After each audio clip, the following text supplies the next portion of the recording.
Muted. Let's try that again. Hi. I hope you're doing well. We are. I might be in the way of stuff, so I might have to move my camera. Mr. Ward!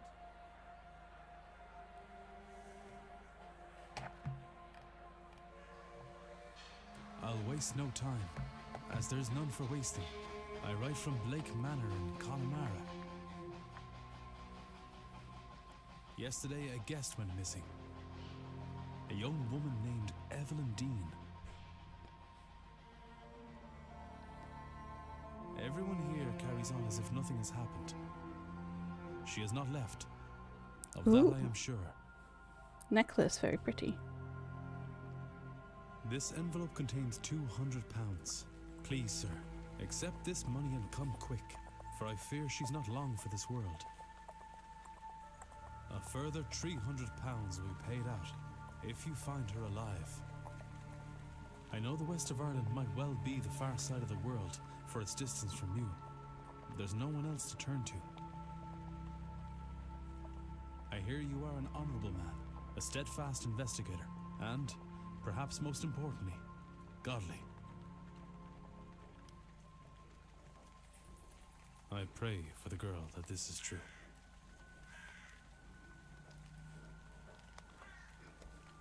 Ooh, good intro. Alright, I need to make sure that my camera is in the right place. I hope it's loud enough. I'm going to be louder than it.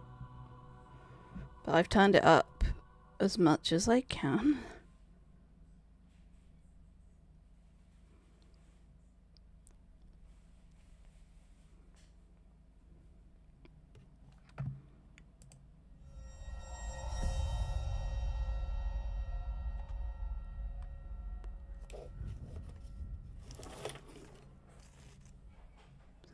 So let's see. I've seen a little bit of the intro. And that was enough to convince me. Daughter of the slumlord, Rupert Dean. I wonder if my employer hired me because of my past with her father. Or maybe they don't know of her father's involvement in my brother's death. Ooh, drama. I suppose that too will become clear in time. Okay, okay. You can move past the... okay. Also, can we make it louder? Did I do this? Hold on.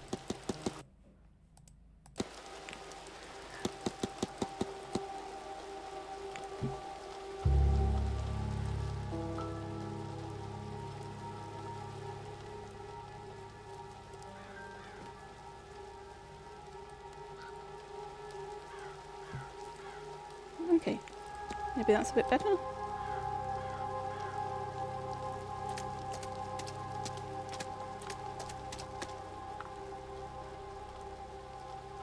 Is Hello. somebody there?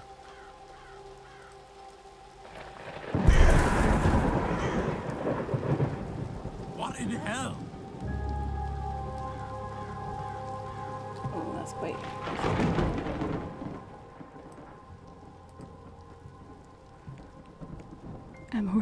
I'm seeing things. The lateness of the hour and the long day of travel must have my nerves on edge.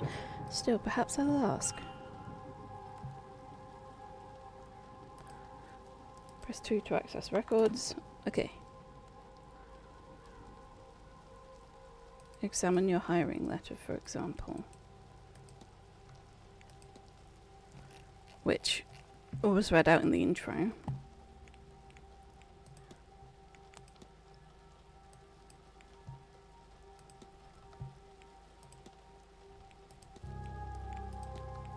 We can examine.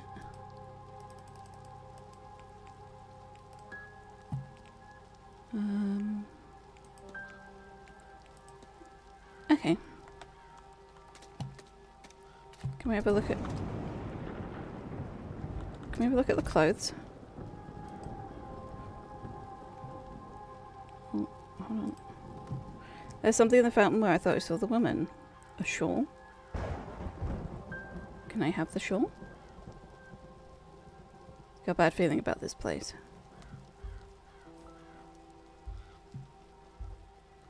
I mean, should we check in first and then do a...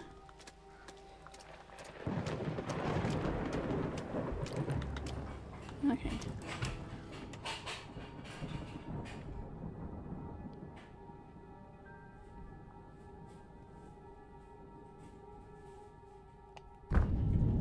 Oh. I should check with the front desk for any information on Miss Dean's whereabouts.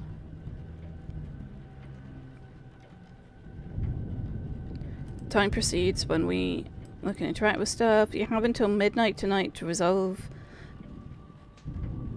the mystery of her departure. Okay.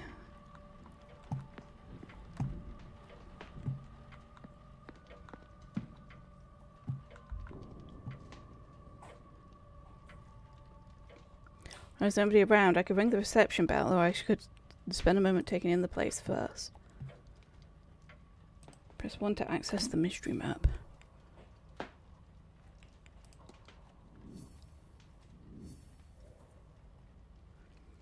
Evidence and leads reveals context for why they're connected. Okay.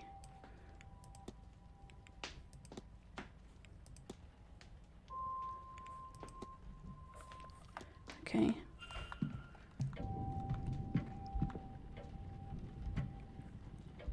Okay. This is all the guest activities planned for the event. You can analyze people document certain items. Okay.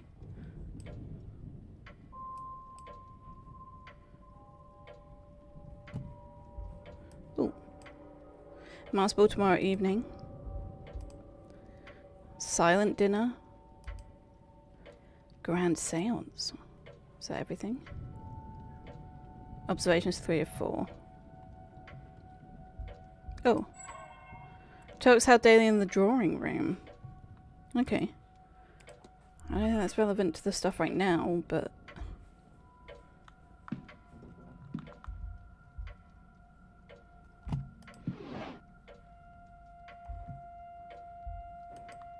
An assortment of trashy romance novels. Oh.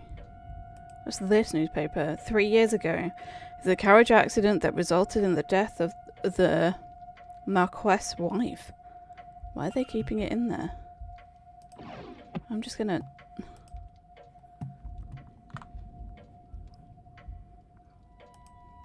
Letters from Mr. Dupois, half-hour inquiring about business. Outside the manor is included. Oh, thank you. Can I have a drink as well? Yeah. Thank you, my love.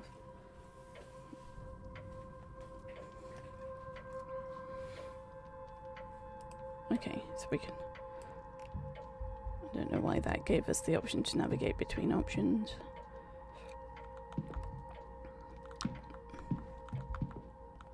Oh, we could probably look at this. Oh! The Grand Seance, a gathering of intellects and interested in esoteric matters regardless of sex, colour or creed. Join renowned mystic Carmela Mantovani as she leads the most advanced crossing of the veil yet witnessed by mortal man. No wobbling tables, distant moans or questionable planchettes here. See the spirit for yourself, and better yet, speak with it directly. What's going on here? Some attempt to talk with a ghost? Cannot be possible. I've had seances before. The spirits always speak through a medium, a person or object. Surely you're fraudulent and spiritually dubious. What on earth was Evelyn Dean doing here? Her father did not strike me as a spiritual man, and not one who would allow his child to stray so far from his sight that she could end up here of all places. Who was this woman? Okay. I don't need to... I just don't...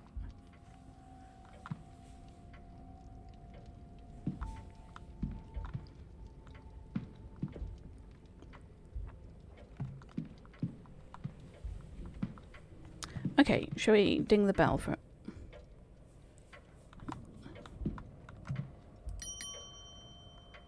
Ding the bell for a sec. Yes? Hello, I'm Declan Ward. I telegrammed ahead. I see. We did not receive your message, Mr. Ward. Our telegraph machine is broken. Oh dear. Regardless, I am Vincent Varley, the manager here. We are quite full at present, but we can fit you in.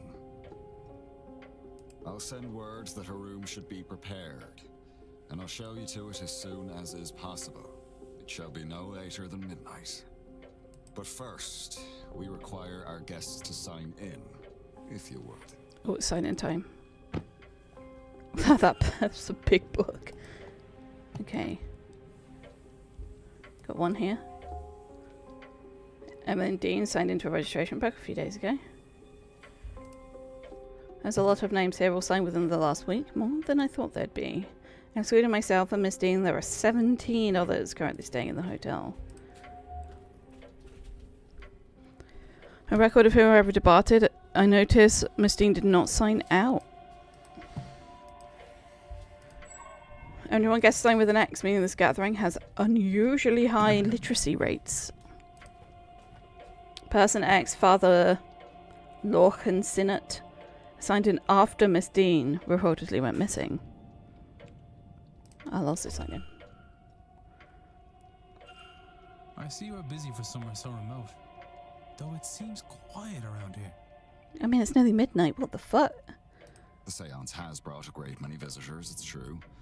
Most have retired early to be ready for the weekend ahead. Ah, yes, the, seance. I noticed the Miss Dean's name signing in. Does that happen to be Evelyn Dean? It is. Rather, it was. I'm afraid she's not staying with us any longer. Were you hoping to meet her? I was. She's, left already? She has, yes. Can I help with anything else? Oh, you can engage in conversation with characters discussing evidence from your records, or reveal new information. Discussion topics will consume time. Select discuss evidence to proceed. Navigate to the people category to ask about Miss Dean. Okay. People. I'm sorry, but did you say Miss Dean departed already? Yes, Tuesday night, perhaps Wednesday morning. Her letter said she had to leave on short notice. Letter. Ah, in truth, she took her luggage and left in the middle of the night. In the morning, we found only a letter and her payment on the front desk. Would that be usual for her? I could not say. This was her first time staying here. Okay, I want to actually analyze and see. We are analyzing him. Good. Cracking glasses. It must be difficult to see through. The damage must be recent, or he'd surely have them fixed. Unhappy expression. He looks profoundly displeased. Is it with me or something else? He keeps checking his pocket watch. He's either pressed for time, ruled by routine, or both. And it says all observations. So, okay.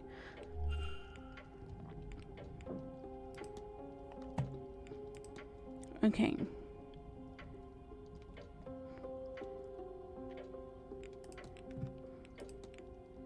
Did you happen to drop your glasses? It's nothing, sir. They're serviceable. I'll have them replaced after the event. Telegraph machine being broken. Mentioned telegraph machine is down. It is likely the storm shorted the battery. Terrible timing. I tried to wire up the replacement, but I've had no luck. I'll have the groundsman look at it in the morning.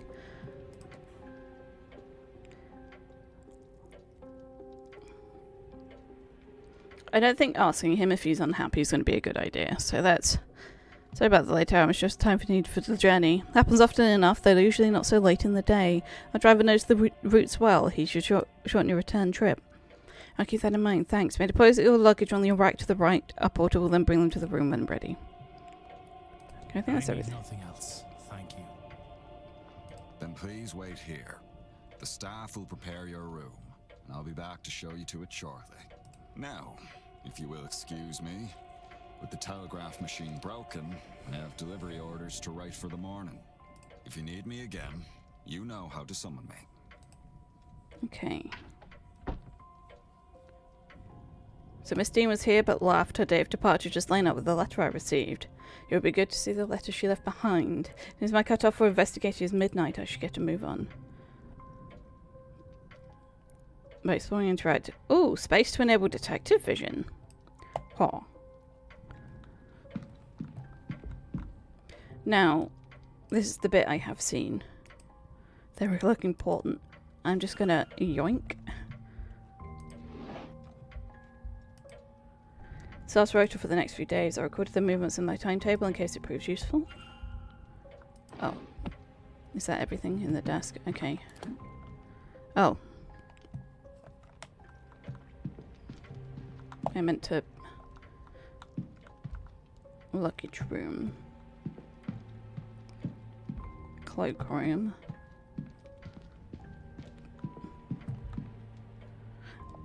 Telegraph room. Okay. Let's do this first.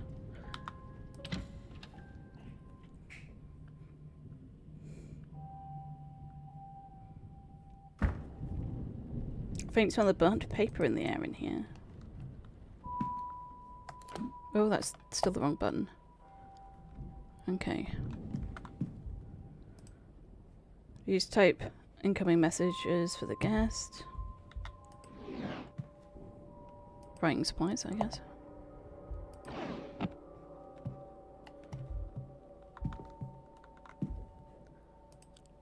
I can hear nothing.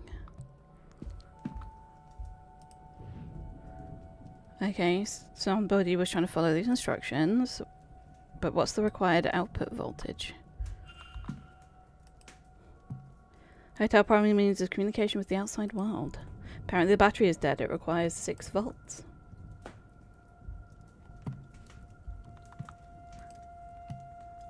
There's nothing I see from here that's causing the burnt smell in the room. Okay.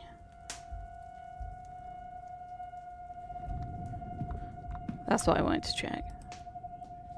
Burnt out discs is where the smell in the room is coming from. I'll remove them in case there's any risk of fire. Thank you, sweet nurse. I need a bit more shaky.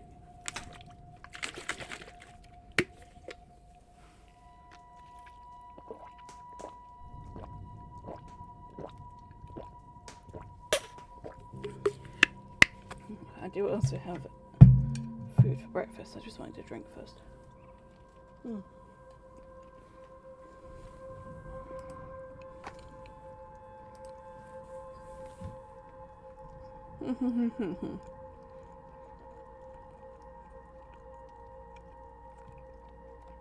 I need to assemble a battery with the right voltage power for the telegraph machine. Just use the right number of discs in the right order. Okay, so that's 4 units, right? So we need 2.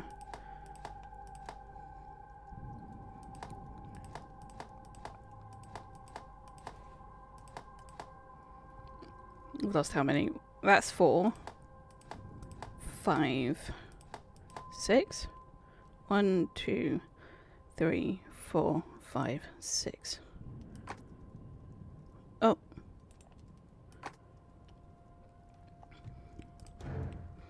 It's not working. I said the wrong order. Oh, fucking.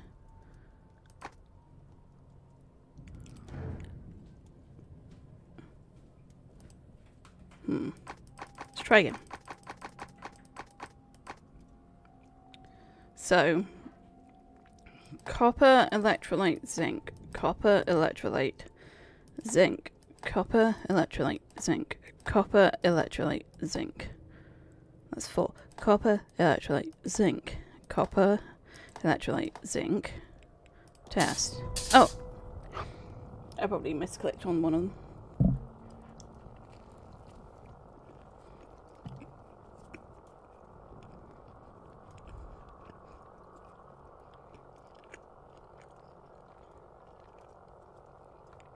Tell the manager that that's working. Okay. Nothing here catches my eye.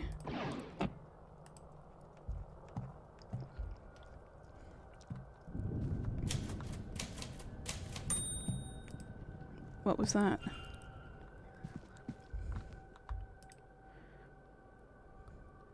I could have sworn this page was blank, but instead there's something here in Irish, which I don't know. If only the language hadn't been taken from us, that is true.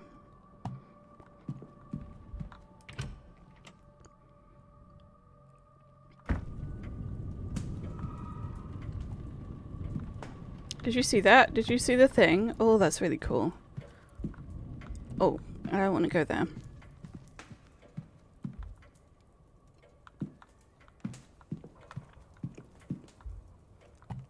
Actually, we need to...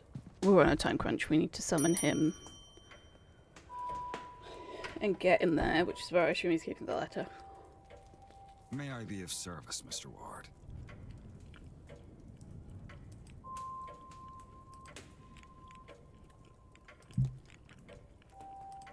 Your telegraph machine seems to be functional. Is that so? Mr. Hunter must have slipped in unnoticed and fixed it. Then you'll have to excuse me. I have messages to send ahead of tomorrow. I will be in the telegraph room should you need me. You shouldn't be waiting much longer for your room, I assure you. It will be ready by midnight at the latest.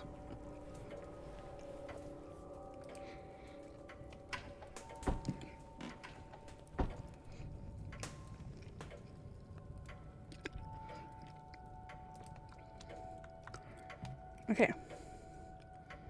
4 to access the map.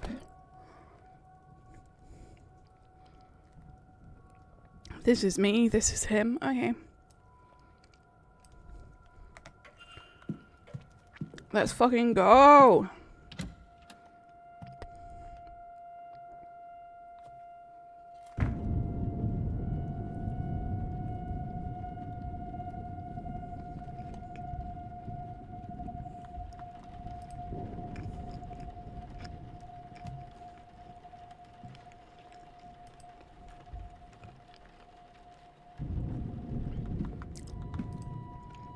Outdoor jacket, there's nothing in the pockets. Empty hat box, okay. You, or who was in which room? Okay. There's something under it. Miss departure in letter. Strange, must have been examining it when I arrived. As a sign, does it match her signature in the sign-in book? Oh.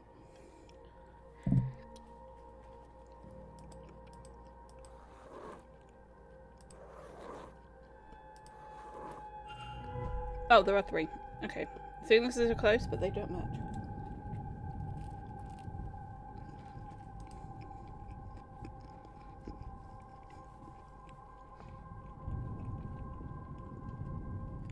Someone else wrote this letter, but who and why?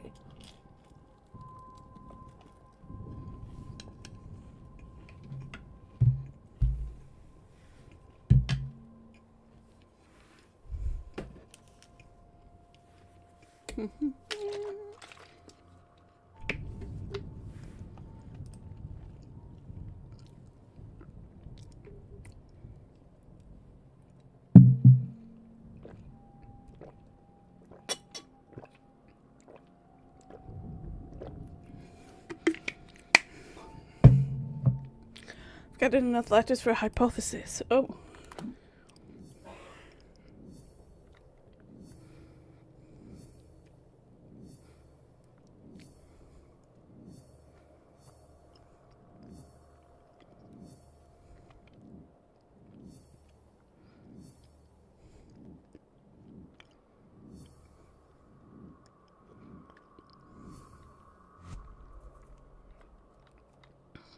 Press make hypothesis to open the hypothesis panel. Okay. Miss Dean's departure letter is forged. What if? So, Miss Dean didn't leave the hotel, and somebody wants us to think that she did. But who? Can I learn anything about the culprit? They can write. Of course. Educating the people over here isn't exactly the Crown's highest priority. As a result, literacy rates are low enough in the west of Ireland. The fact that this letter was written at all is a useful clue to the identity of the culprit behind whatever has befallen Miss Dean.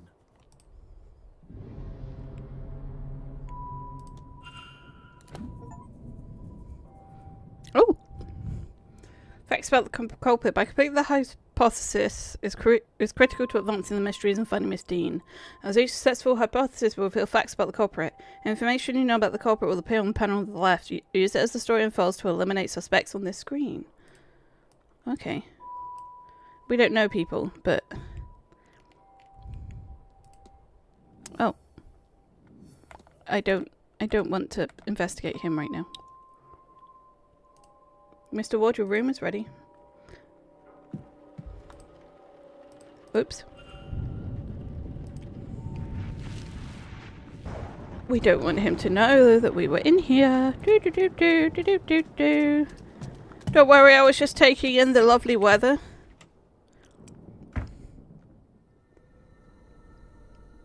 Mr. Ward, your room is ready. The porter shall meet us there. Did I put my luggage down?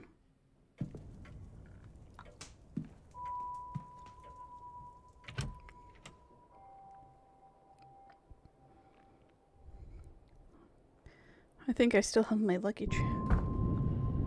Ooh, this is beautiful.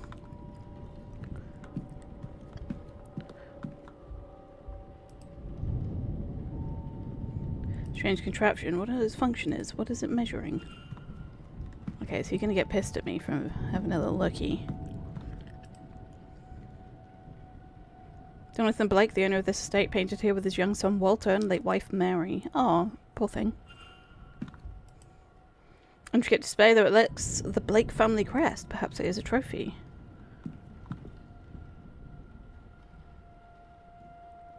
Who is that? Oh, was that her? Where'd she go? Was it a ghost? Get a grip, Declan. You're tired and this place is getting to you. Who is this then? Edward Blake, 1st Marquess of Doon. The man who built this manor according to the plaque. Okay, cool. And who dis? This is the kid, right? Plaque tells me this is Walter Blake, Marquess's only child. Okay. Mystery. Ah, that's things to do. Okay. Oh, they're beautiful. Portrait of a woman with dark hair. She's holding an ornate vase that looks to be Egyptian. That's curious. The plaque reads Lady Wilhelmina Blake.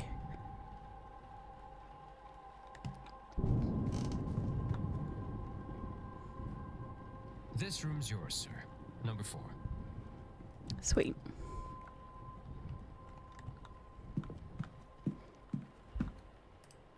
Oh! I don't want to skip forward. But okay, now I know what that's for.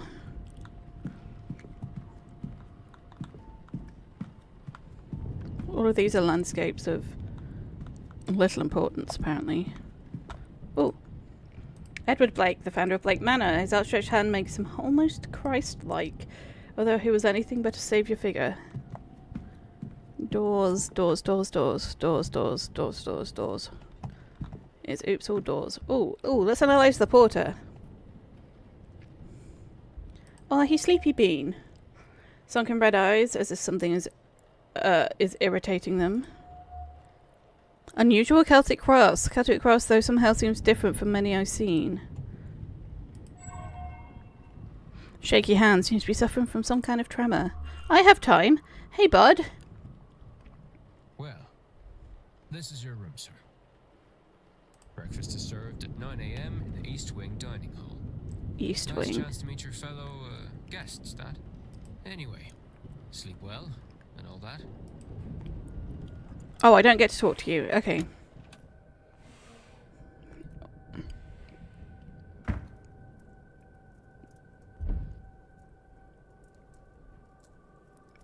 I'm sorry, did my luggage just tap?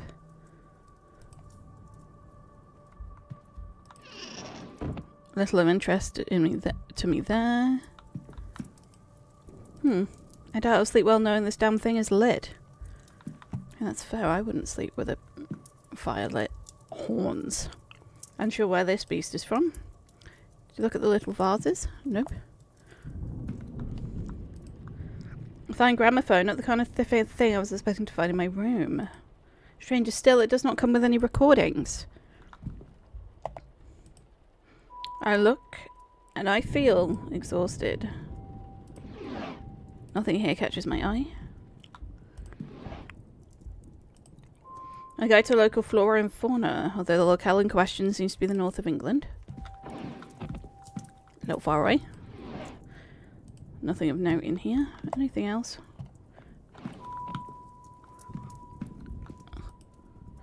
An intelligent and sly creature, though those traits did not seem to have helped it here. Should we use the sleep? Let's use the sleep. Freshly dressed with good quality sheets. I should rest. Sleep. I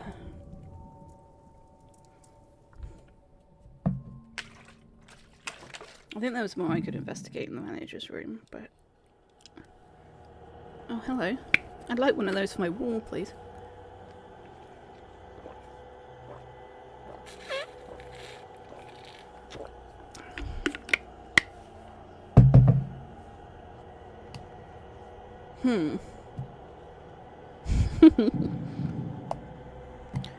Oh good, we're not investigating. Okay, cool.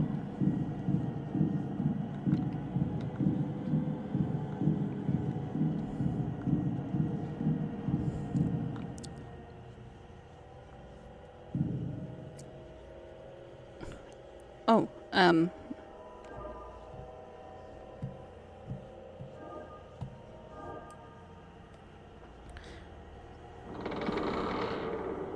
okay. Triangle opened a door. Don't know if we'll need that later. Oh, there's handprints on the...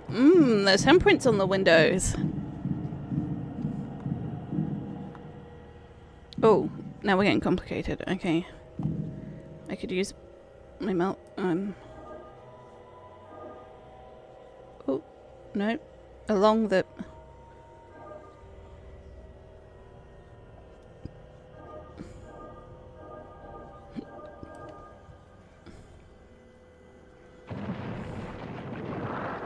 Okay, is this brick wall going to form in behind me as well? No. Okay, just open them. Yeah, I'm going back. No, thank you. Can I not, actually?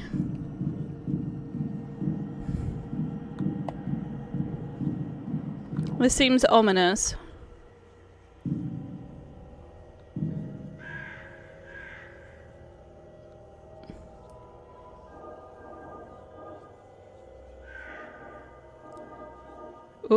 Oh, come on, please.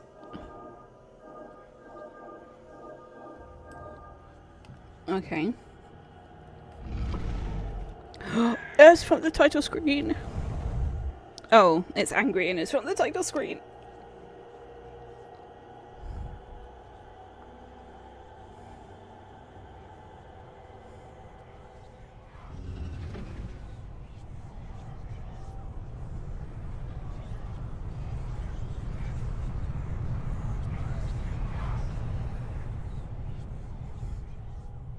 Oh, hell yeah.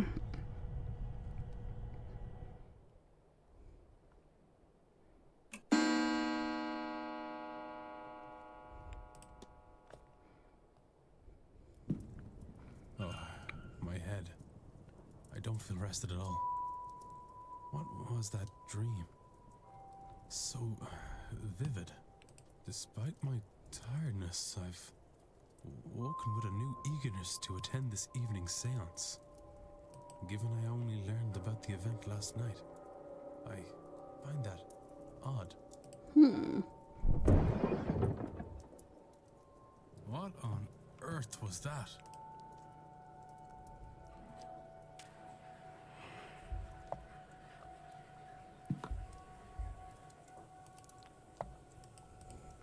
Okay.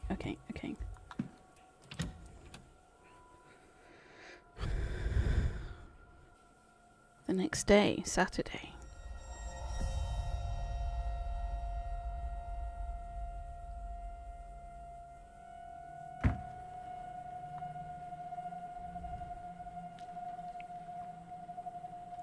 raven.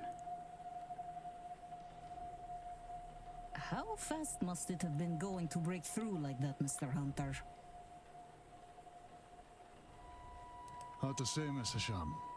Some of the wood up there needs replacing, so all they had to do was hit the wrong part. The stable master and groundsman, Mr. Dara Hunter. Oh my god, it's a skeleton. Given the attire, he is likely Father Lochan Sinnott. Those Whispering Women, the only matching pair signed in at the same time, and Mrs. Victoria Lau and Miss Ivory Leod.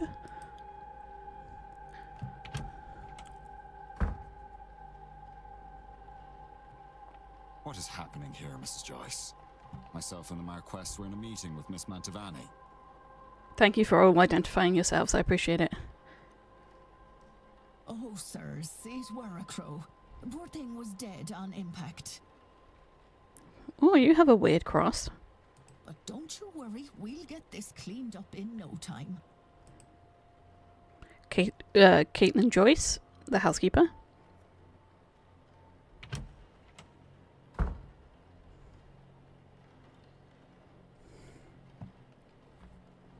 I love the art style. Marquess, Miss Murphy? I was just coming to get you for young Master Walter. He won't eat alone. The food'll go cold for long. Miss Murphy, the cook. Well, then I shouldn't keep Walter waiting any longer. Say yes, sir. I shall leave the rest of you to it, and trust everyone to have a good day.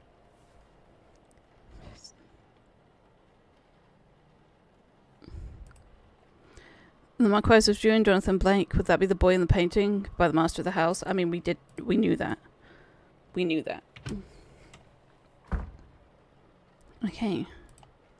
The commotion seems to be drawing a crowd. Is this everyone then? Except for Miss Dean, of course. What's all this about a dead crow? Would that be a bad omen for anyone traveling today, yes? Please, Mr. Coventry. Oh, Finn's being here is bad enough omen. Right. Some decorum, please. Rory Callahan and Fida Callahan. She said far worse about me, and it all true. Aye, it's a bad omen, Coventry. No doubt about that. Mr. O'Finn, he wasn't in the signing in the book. He must be the ex, so he can't be the person. Right? Because that means you can't write your name. Oh, hello. You're cute. And it didn't show up in your cards, Mrs. Erickson. Oh my. Show some respect. Mr. Dupre, can't you keep your woman in line?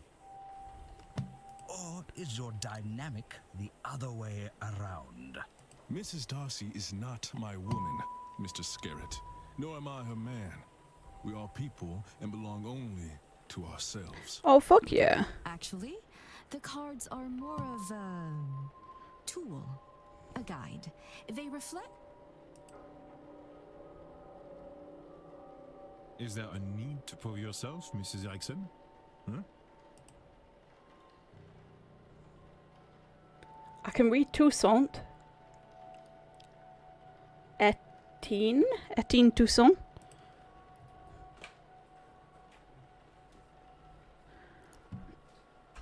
Cathel O'Mara. Enos Barbosa and Quarantine Quinn. I'm so good at reading. I'm just as proud of myself that I remembered how Seus is spelled. Seusa. So, speaking of late arrivals, who's our newest guest? Well, fuck. It's me, the vampire. Don't worry about it. This might be a good time to mention that breakfast will be ready at 9 AM in case anyone wants to attend to their rooms and freshen up. Saved by the bellboy.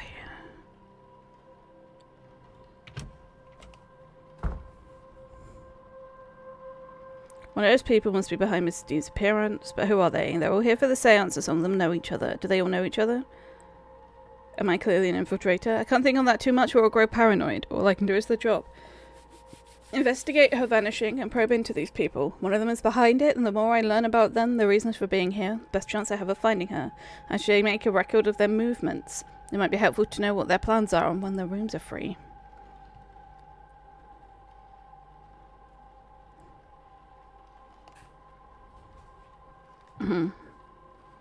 Hey, buddy. Un moment. Monsieur? You would be, Declan Ward, correct? Allow me to even the playing field, huh? I am Etienne Toussaint. Etienne. Where's the T? Oh, there it is. Right. It's the second letter. Okay. And it's the topic of fraud I wish to speak with you on. That's getting quoted.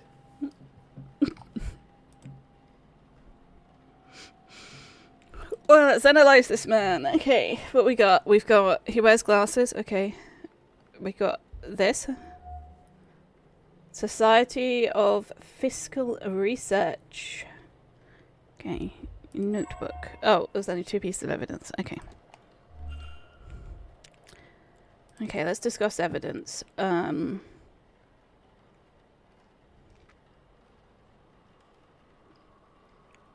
You know me. You know me, sir? Not quite. I know of you. It remains to be seen if you truly are the man I have heard about. Okay. Strange device. Have you seen a strange device in the atrium? I have, and it's strange indeed. This place has other similar devices. I'm unsure if it means anything or it's purely for display. Let's talk about the fraud then. Actually, can we talk about the people? Can we talk about her? Do you know Miss Dean? We have met once or twice, but never exchanged anything more than small talk. She came off as pleasant, though I suspect there was more to her than she let on. Certainly I was right. It's clear to me now that many guests have complex relations with the woman. What an interesting life she must lead. Okay.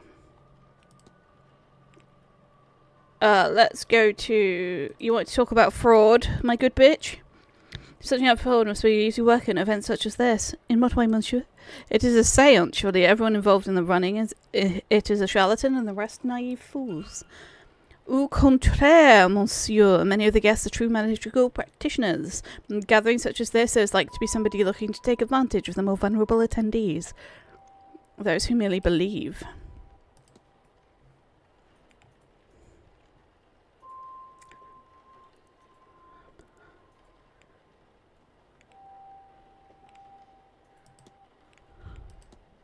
You suspect someone then? I believe most attendees are legitimate practitioners, yes, but I have my suspicions.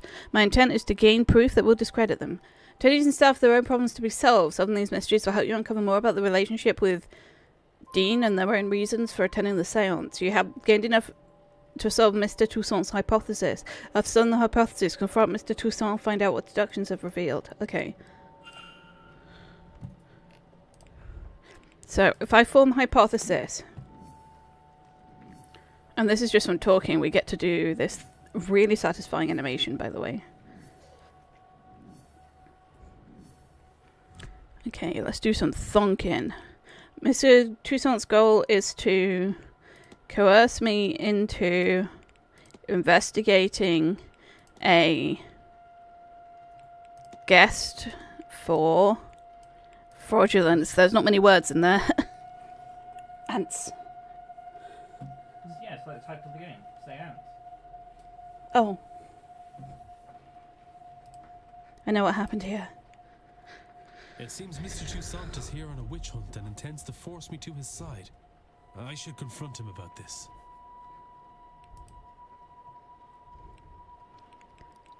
Confront? Your goal is to coerce me into investigating a guest for fraudulence. Right. Excellent.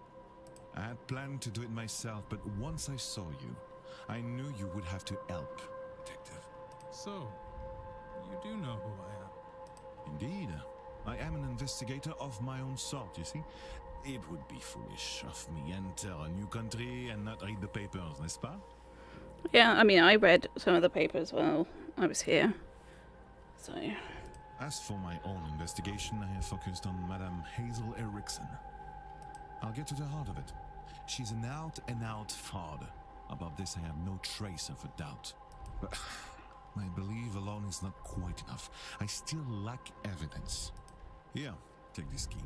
It will let you into room 19, Madame Eriksson's room. There you can find something that proves the case. Of this, I'm sure. What makes you think I'd do a thing like that? That's your job, is it not? And you would want to keep your presence here quiet, no? You won't hear a thing further about your presence once you have aided.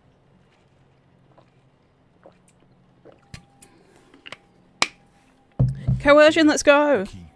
I shall see you back with the evidence inside the hour, yes? Otherwise, well, I will have to make an announcement at breakfast. You will be out no long after, I assure you. And how do you expect me to get into Miss Eriksson's room safely? I believe I heard her discussing her plans with Monsieur Aufin. You might consider listening in. Oh, it's eavesdropping time! Let's go! Let's go!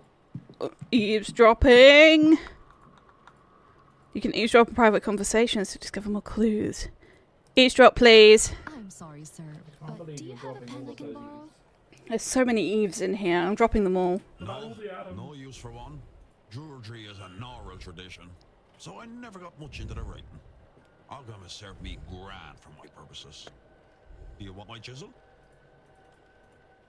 Alchem is the writing that in Irish it has a full alphabet, and it's like a line, and it's like different lines mean different things depending on how far down the initial line it is, and things like that. It's really cool. No, I was planning on taking some notes. I want to go downstairs and examine the energy left by that poor bird before breakfast. Why? I suspect there is something to be learned about our fortunes here. If only I could have gotten to it before it was cleaned up. Aye, well, I suppose some folks here have never gutted a bird to read its entrails before. Is that some kind of Irish saying? No. Oh, well, you'll excuse me then. Mr. O'Finn doesn't write, and I don't see his name on the sign-in book. He must be the person who has marked his name with an X. I'll make note of that. What I can also do... Oh, shit. Okay. While investigating and learn the characters' movements across the weekend, this information is learned by asking people, searching rooms, listening in on conversations, and more. Be added to the timetable. Okay, so 3 is my timetable. Okay. So we have a lot of people. That's... I wanted to... There's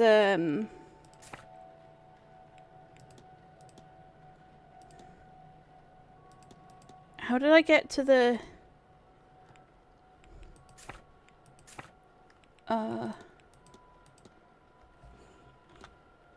No. Fuck.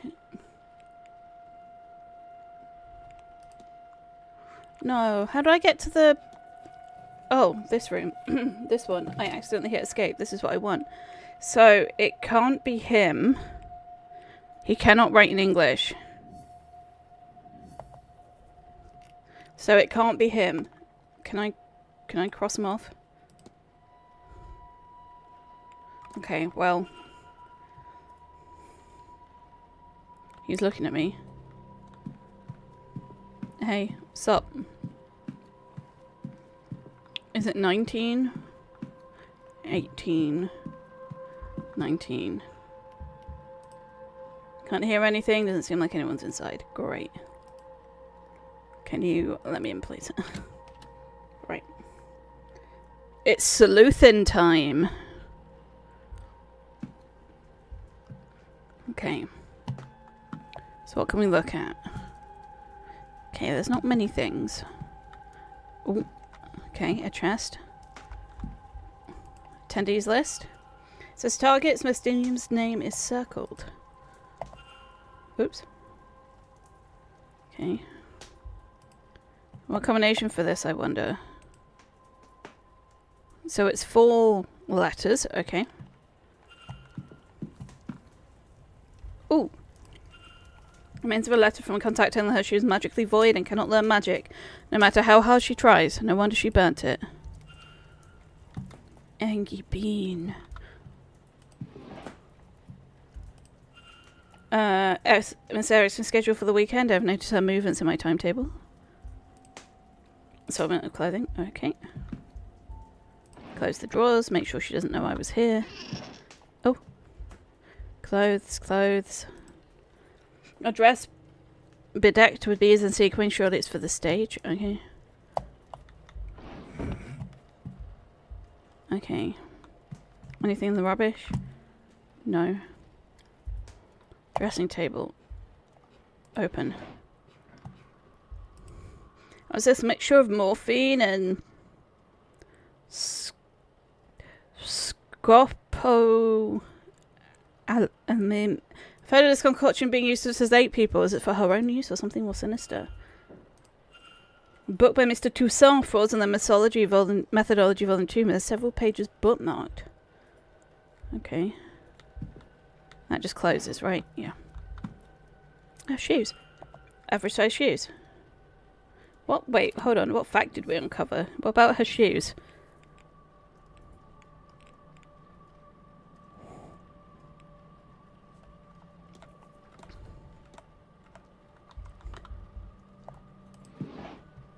Hogd.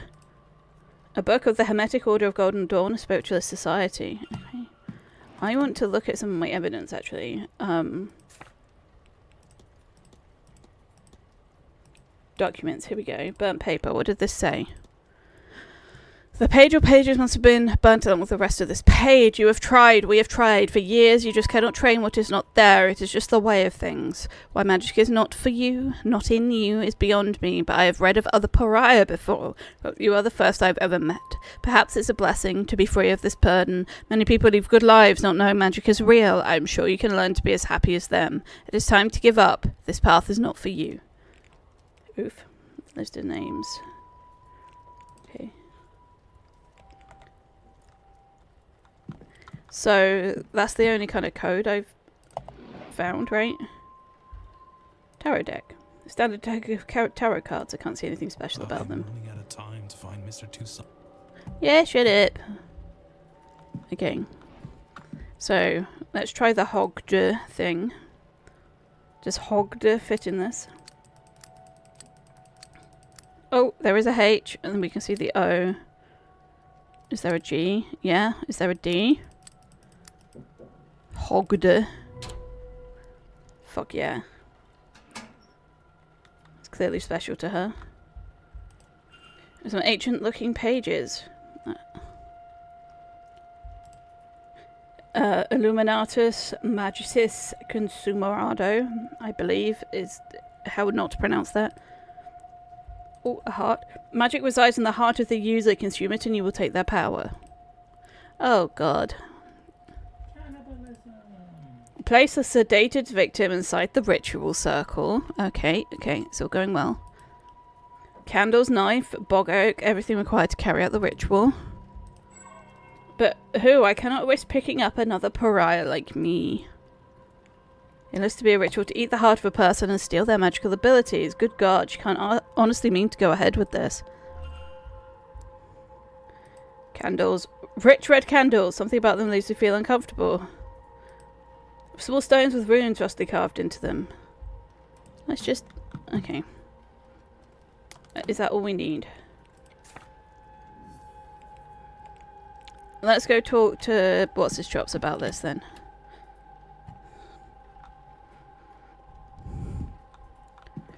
Where is What's His Chops? Is he over here?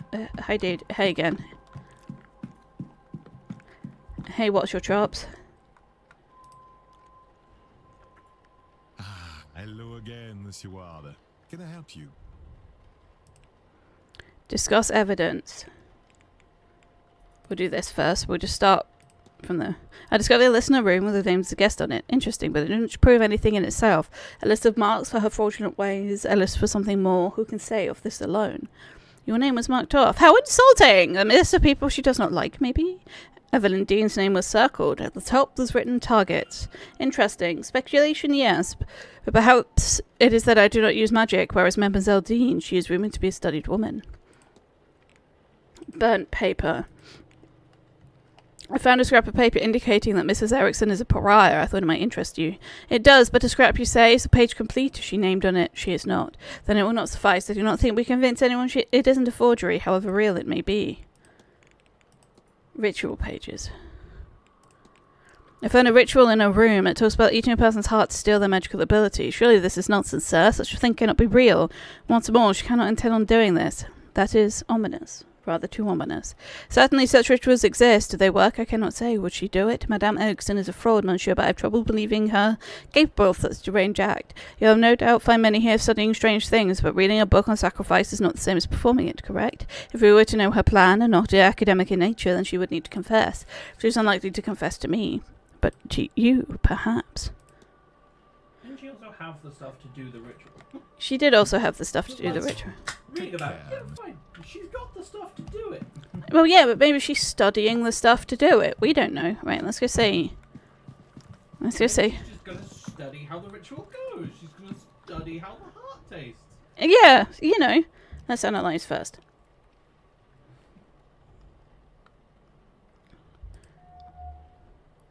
Crescent, an elaborate crest woman with pride. I don't recognise the symbol itself.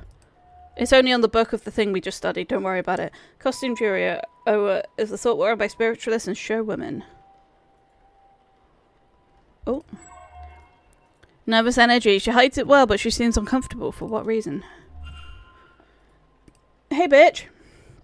Well, hello there. I don't recognize you. We haven't met before, have we? We haven't. I'm Declan Ward. Mrs. Erickson. Hazel, if ever we should get so friendly. I'm a medium by trade, so naturally I had to come to this gathering. I'm hoping to pick up some new skills before the end. Let's discuss some evidence with her. We've got some time.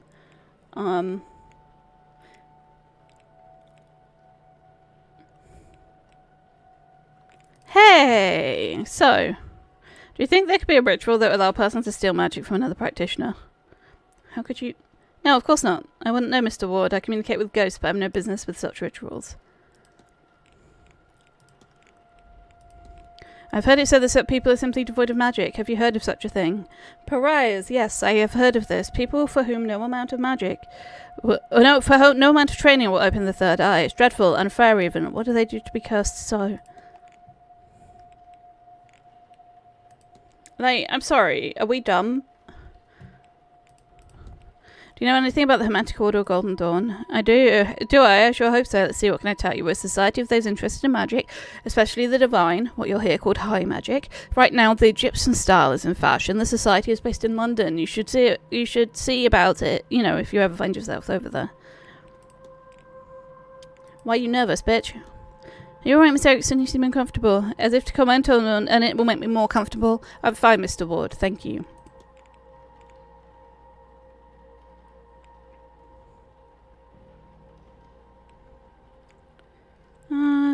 Okay, let's form a hypothesis. Do we have enough? It says we have enough to do this.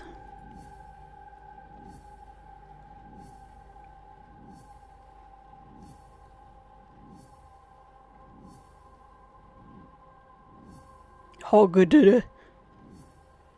Oh, this is so satisfying. I can't believe she's been playing Hidden Object. With her dick. Eric. But it's hogged. Oh, Hidden Object game dick. Yeah. Hazel Erickson's goal is to... steal the magic. Is magic here? Magical abilities of Dean to consume her heart. No, it's to consume. Let's try this a different way. Consume the heart of Evelyn Dean to steal her magical abilities. That makes more sense. Mrs. Erickson intends on murdering Evelyn Dean to eat her heart and steal her magical abilities. I must confront her before it's too late. Okay. Mr. Ward, what troubles you? Confront! Your goal is to consume the heart of Evelyn Dean to steal her magical abilities. How could you possibly... Can you, read minds? Or did you let yourself into my room to rifle through my belongings? Bad news for both of us, then. You can't say anything without giving yourself up as a thief. And who would believe you? Whatever it is, you're no mystic, so there's no way you can't understand. To know such secrets exist, such wonders to see. And to be kept from it by some abnormality. What's the reason? I'm so glad she's screaming about this in the middle of the thing. Nothing. Am I a soulless freak? Is that why? Am I to be punished in this life and then again for eternity? Would you sit by and do nothing? Well, I won't. I'll have my heart, my powers, my soul, and all you get by saying something is a nasty dealing with when I have them. Stay out of this, Mr. Ward, if you have any sense. Well, good for you, I don't. Oh, okay. Mr. Toussaint. Let's go back to the Toussaint. Oh, wrong way. Sorry, sir. Oh.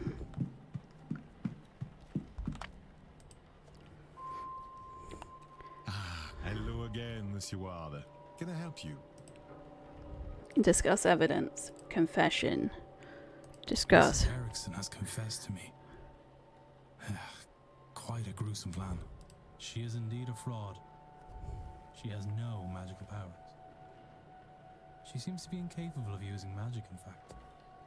Something that plagues her. To the point where she will perform a ritual to steal the heart and magical prowess from another ear. What? No, it cannot be. She is in dire need to feel magic. To have it seems. But also, she fears that the reason she cannot use magic is a flaw in her soul. She's blinded, of course, by our desires. Anyone who believes in a soul would also believe that there is no eternal bliss for them after murder, especially in a manner so foul. What's more, now you and I know our plan. Here, take my notes. Let her know that if she does this, not only it will stain her in her God's eyes for eternity, but also we'll see her hanged and raised to this oblivion she fears so much. Ooh, I actually like you. Path now, and finding more mundane solutions to finding her God's favor. I am told one can cleanse her soul with coin. My record shows she certainly coined enough of that in her time. As for you and me, Monsieur Ward, our business is done. Whatever reason you're really here, your identity is safe with me. And as for this place, news of our plans has turned my stomach. I've had enough mysticism for this trip. I shall be sitting the séance out. Now, if you'll excuse me, I have notes to make in my quarters. Au revoir, monsieur. Mystery solved. Mr. Toussaint is no longer attending the séance. Mr. Toussaint now has information he needed on Mrs. Erickson and will also ensure she does not... which will also ensure she does not do something more terrible.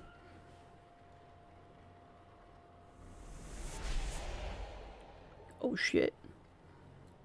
The gauge decreased and the light went out as soon as Mr. Toussaint decided he was no longer attending the séance. What exactly is this device monitoring, and why? Maybe I should convince another guest to avoid the event and see if it occurs again. Okay. Do I talk to... Thingy, what's it now? Oh. Excuse me, sir. Is this your room? Number 4? Mr. Ward? Yes, that's me. Sorry to disturb you, sir. Just delivering this parcel to your room. It was left for you at the front desk. Hmm? By who? I mean, by whom? Yes, sir. It was left when nobody was about to see. Yeah, that sounds right. I'll leave you to it. Was this a journal and it has Miss Dean's name on it? What's inside? And how did this get here? No postmark. So it came from the hotel itself. But from whom? Regardless who sent it, I should read the thing. Okay. Sunday 24th, she talks of the arrival at the manor. Everything seemed to go smoothly. Her writing is delicate and graceful, as was her signature. What are these 4 symbols beside the word supplies? Some pages were torn out. Monday the 25th, it seems she bumped into somebody who was not pleased to see them. It's as if she was to name them on the following page, but that information is now missing. Tuesday 26th, the night she went missing, she speaks of feeling dread and doubts that she was asleep the night. Her writing has become more erratic since she arrived at the manor. Sigil with dream scrawled next to it. I saw this in my dream. Does she dream it too? What does it mean? Do we have the same dream? What does it mean? Has anyone experienced anything similar? I wonder. If I could find even 3 people with similar experiences, then I could be sure there is something there. Okay. She left me with more questions than answers. Perhaps the answers lie in her reason for being here. Maybe if I can find something related to that, or otherwise useful by searching her room. But in which room was she staying? I don't know. Can we ask people?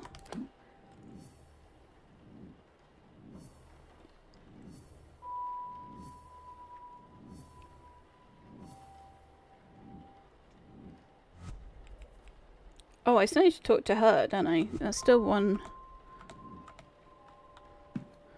There's still a thing going on.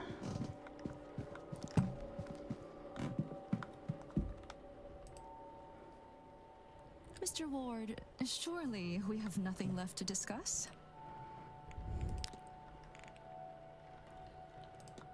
I want to discuss this with you. Do you know which room Miss Jean was staying in? No, I've been trying to find her for a few days. She's a slippery one. If you find her a room, maybe let me know.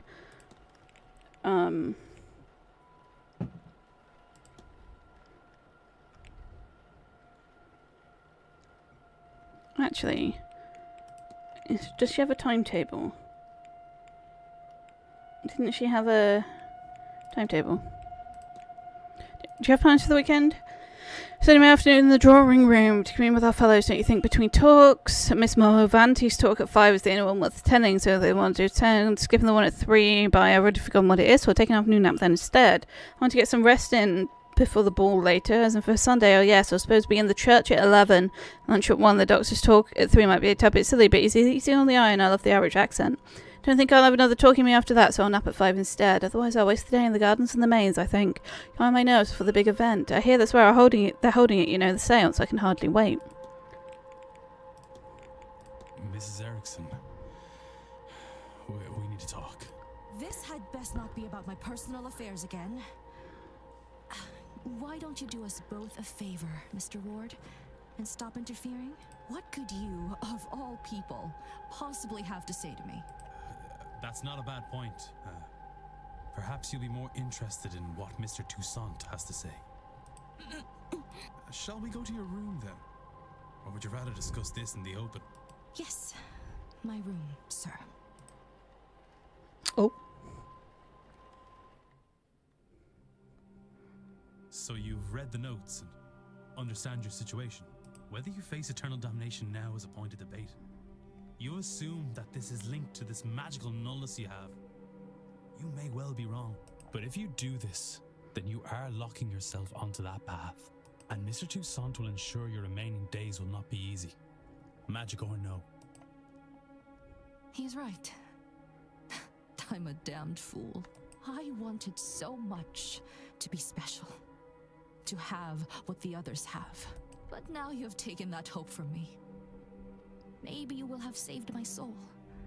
But even now, I think I'd pay that price for a taste of that. If he wasn't going to rob my chance to use and appreciate it, I would curse you both if I didn't know there would be no venom in my bite. But he wins. I forsake this ritual. And I forsake this seance. I have no want to see others enjoying what I will never have. I hope they see their ghost and more. So much more. Okay, that's another one not going to the seance.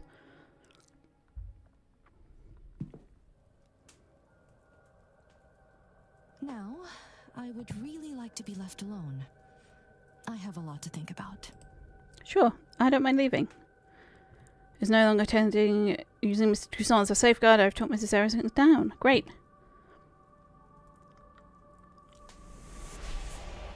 Okay, another tick, but the light didn't go out. The gauge decreases as people plans change for the seance. I'm unsure of this device purpose, but my gut says I want it to decrease as much as possible by the seance.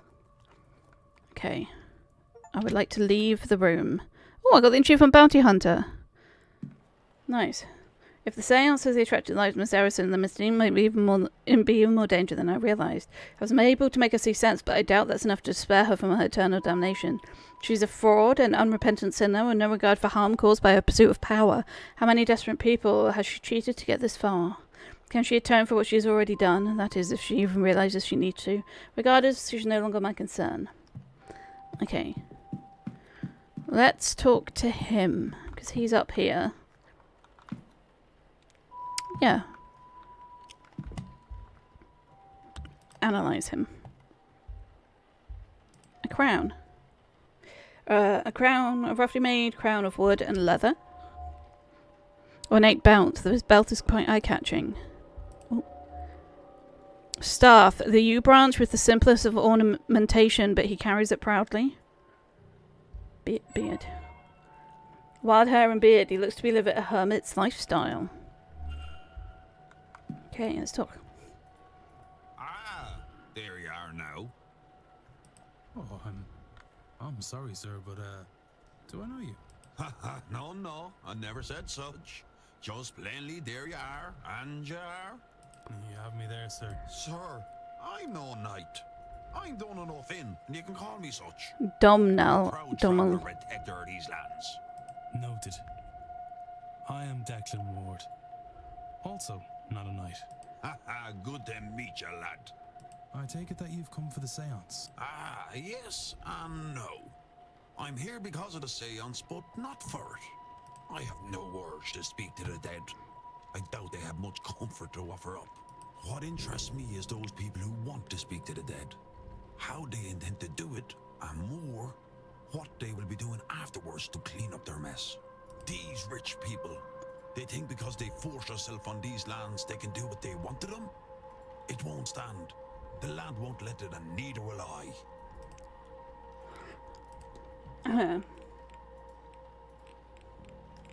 You don't happen to know where Miss Dean was staying, do you? Who? I don't know how to find my own room in this place. Never mind whoever that is. Sorry, I can't help you. That's fine.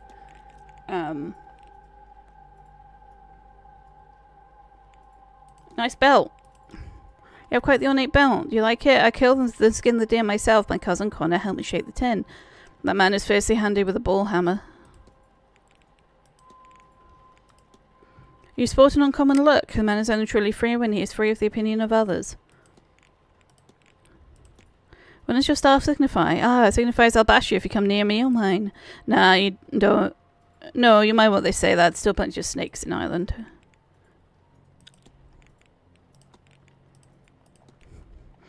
Unusual crown. Crown? That's the pale speaking in you, lad. It's a circlet. It's a sign of my station as a druid and protector of this land and its inhabitants. Crown. Discussion update. Washerwoman. Last night I arrived saw a woman washing clothes in the fountain. Ah, I knew there would be death here. I'm sorry. You saw a bean nigh. Spells trouble of the life-ending type. She's a portent, you see, an omen, one that means death and grief have come to your house. Somebody will die here this weekend, probably more than one, certainly no less. Miss Dean, am I too late? You say you're a druid. Ah, as much as anyone can be. The Catholics didn't leave much trace of the old ways. They pieced together a tradition that feels right to me, called druidism. No more made up than anyone else, mind. For the most part, I just treat all natural things as equal in value. People, plants, animals, and places. Real places. The wild and such. Not man-made intrusions like this manor. Bloody eyesore. What's the code you live by? It's nothing fancy. Try to keep all of them equal. Leave no trace. I burn safely and leave my share for the other folks. Interesting. What are you up to this weekend? Any plans for the weekend? I told there's a big party going on later. Fancy dress, I guess. Reckon that means they'll dress like me and I'll dress like them, no? I'm told there's proper history, good history in the garden, so I'll be there while it's bright and then head off to the bar when it's dark. I wonder the hedge mage for lunchtime, I think, and go get a gator in the bar before the dinner bell. Not sure what else there is to do. I'm told talks, but talking to me is a two-way thing, not sitting down so somebody can tell you about their hobbies. And for Sunday, who knows? Tomorrow's too far away to be worth thinking about today. There's the seance anyway. Spend time getting on Fida's nerves, though.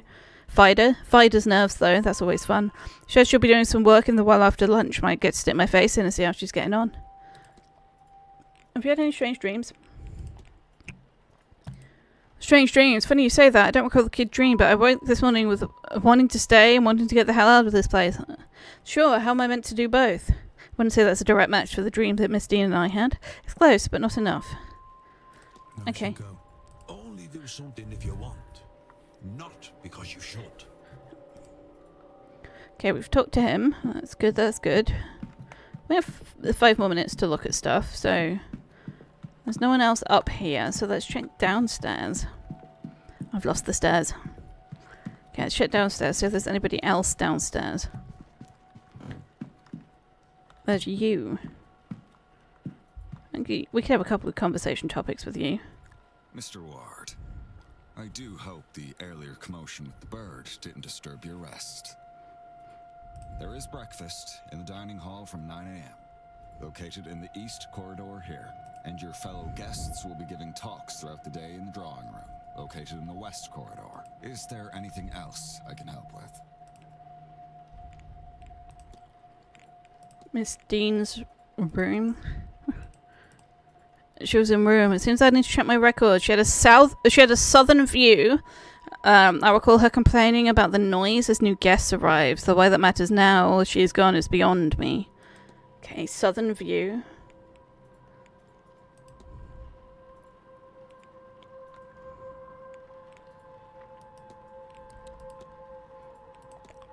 What can you tell about Mary Blake? Blake was the kind of woman dedicated to mother. Her death came as a deeply tragic shock to all of us in the manor.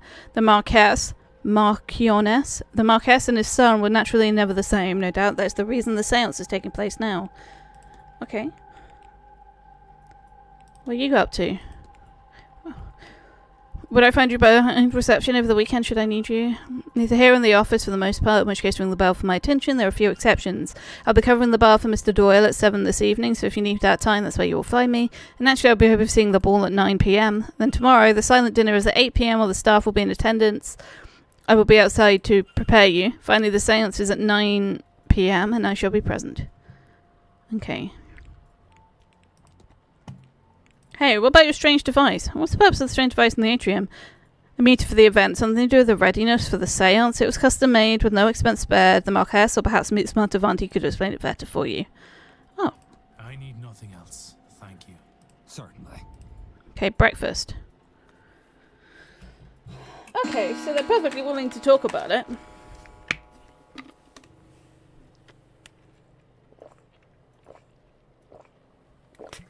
Breakfast in the dining room. Okay, how do I get there? Atrium, lobby.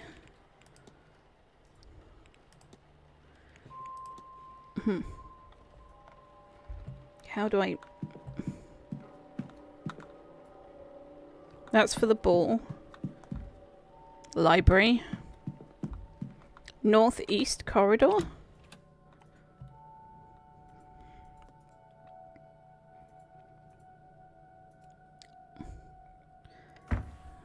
Is there a map for this place? Hold on.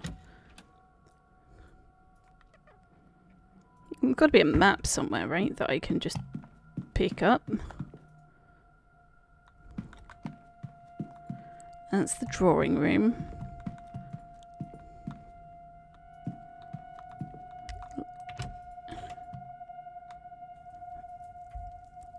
Okay. So this is the lobby, alright. Okay.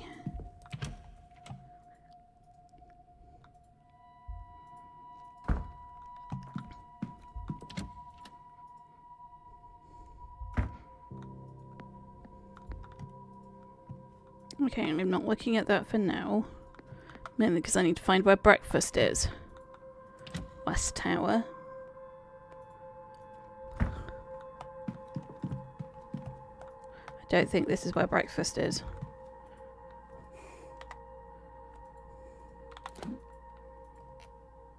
Yeah, no. Blake family residence will go.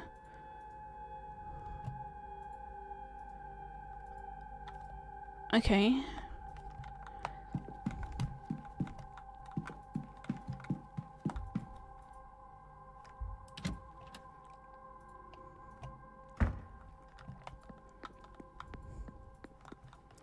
So this must be where the talks are.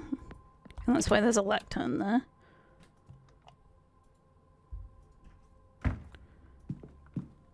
Lobby. Let's try going this way then. Is this... That's a painting. Toilet. Coat of arms.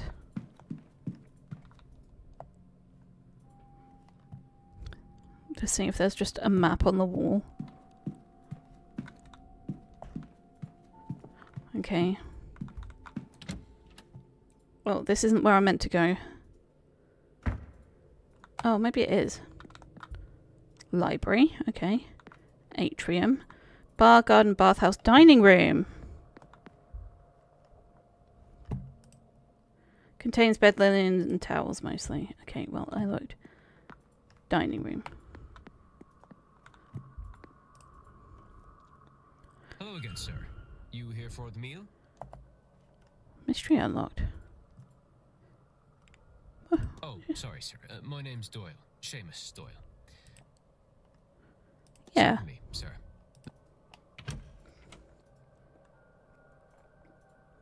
Maybe we can talk to more people while we're here. If you're looking for a seat, you're welcome to join us. I'm sure my companion here won't mind. Why not?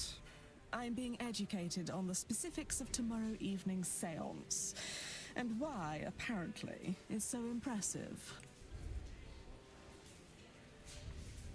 Declan Ward. Pleased to meet you both. Allow me to introduce Mrs. Olivia Darcy, and I am Lloyd Dupre. Would you believe that he's somewhat of an expert on all things related to death? I would not. Which means I am an undertaker. That's cool. More than that, evidently. We were just talking about this grand séance, and I'm trying to understand what it is that makes it so grand. All séances are used to speak to ghosts. Is that not the entire point of them? She's right, you know. Wherein lies the distinction? Surely, if Miss Mantovani has held a séance before, then she has also made a ghost talk before.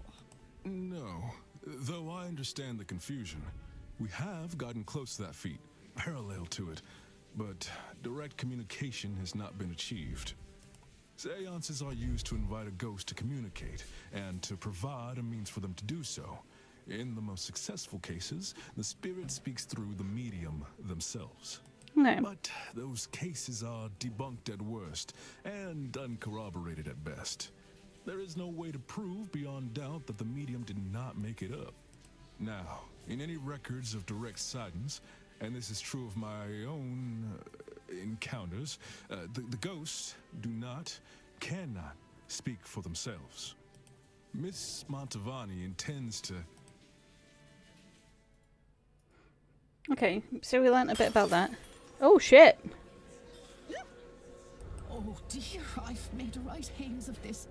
Don't fret, nothing's broke. Oh, do you need help, Mrs. Joyce? Oh no, sir, thank you. I managed to drop it. I can manage to pick it back up, I'm sure.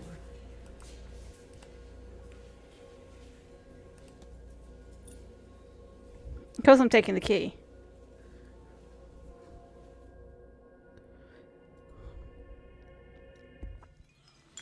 What a ruckus. That poor woman. The hope is that Miss Mantovani, with the right time, place, and people around her, will cut out the middleman, or middlewoman in this case, and have the spirit speak for itself.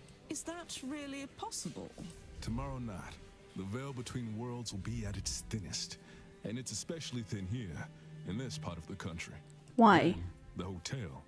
It's not without its storied history. Plenty of uncrossed souls in these walls. That, of course, is where the danger lies. Oh.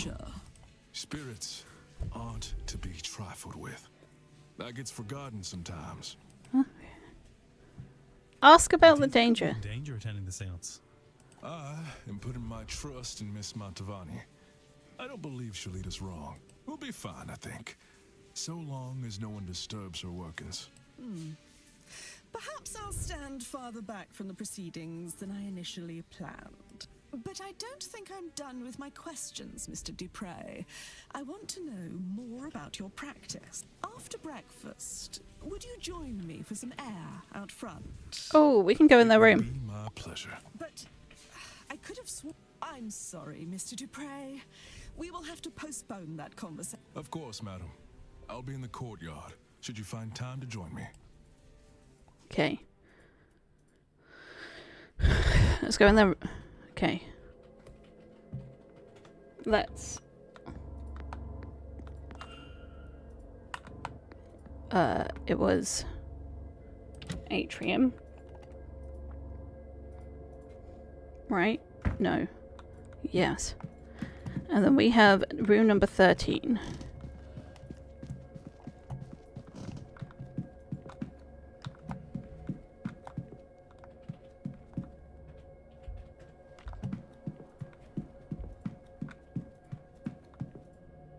2022, 18, 13 to 16, okay.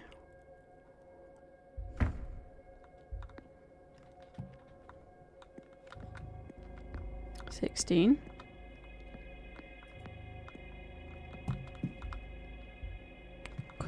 I look in the closet. Bed linens, okay. Storage place. 7 to 12, that's not what we want. We're looking for 13. Okay. Can't hear anything. Okay, who's where? This is where I am. Okay. Oh, I'm getting nervous. Okay. We have a little bit of rummage time. Clothes for the event, nothing noteworthy. Wardrobe. Dress clothes, nothing important. Book on spiritualism, the information within seems targeted to the inexperienced. Okay. Nothing being burnt around. This picture seems weird. I can't investigate it, but... Oh, schedule.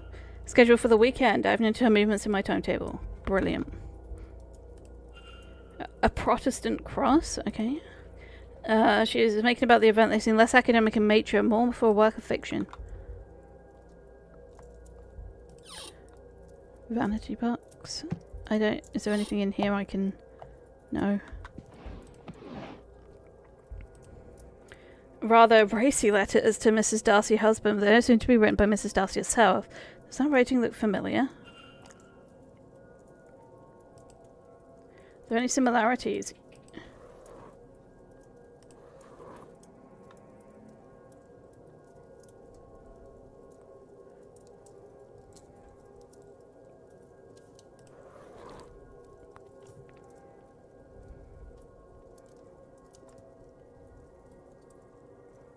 I don't know how many you want. There's no L's in there. Is there an N? Nope.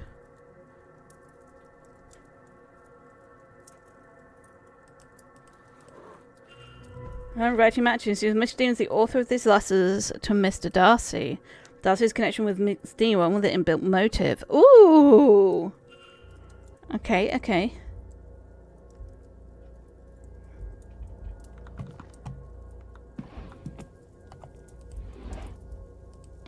Book appears to be read many times. Sub-novels, 3 bookmarks partway through.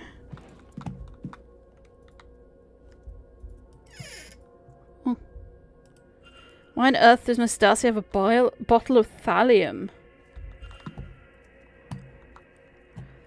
Ooh. Information on the Hermetic Order Golden Dawn seems rather move rudimentary reading for a fully fledged member. A book that has clearly been handled with care. Okay, I think that's all in here that I can have a look at, right? Okay, we've had a look. We've had our nosy. Okay, what else can we do?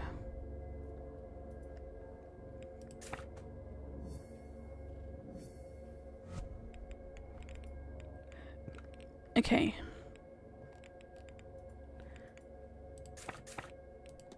Let's go back. So we'll look at Miss Darcy. Miss Dean was having an affair. She was a half year. Ooh.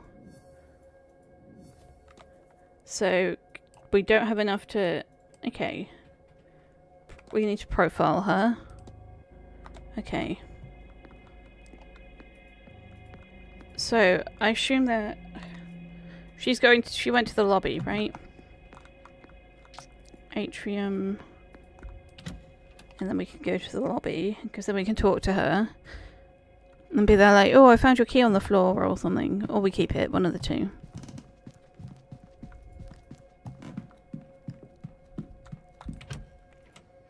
Oh, I need to go in the luggage room as well. So let's investigate around here a bit. Analyze. She's not seen impressed with something, the event or the attendees perhaps? What's this? A large brooch perhaps representing something less dated than one would expect such a lady to wear. Tan line, evidence of a ring worn for a long time and since removed. All observations discovered. Can I eavesdrop on this? Oh. Yes, madam. I seem to have misplaced my room key. I see. Let us see what we can do about that for you. Now, where has that spare key gotten to? Okay.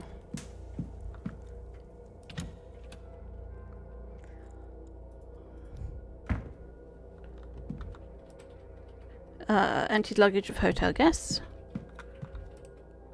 Locked, of course, but there's something about the pattern on the lid. Those dots, they're not unlikely symbols from my dream. Then how could they be connected?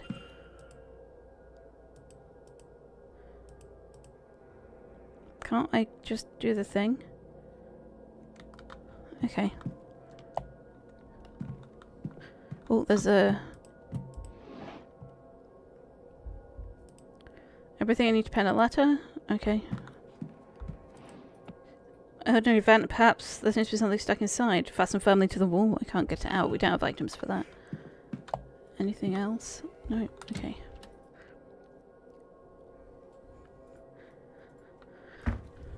Okay. They're still chatting.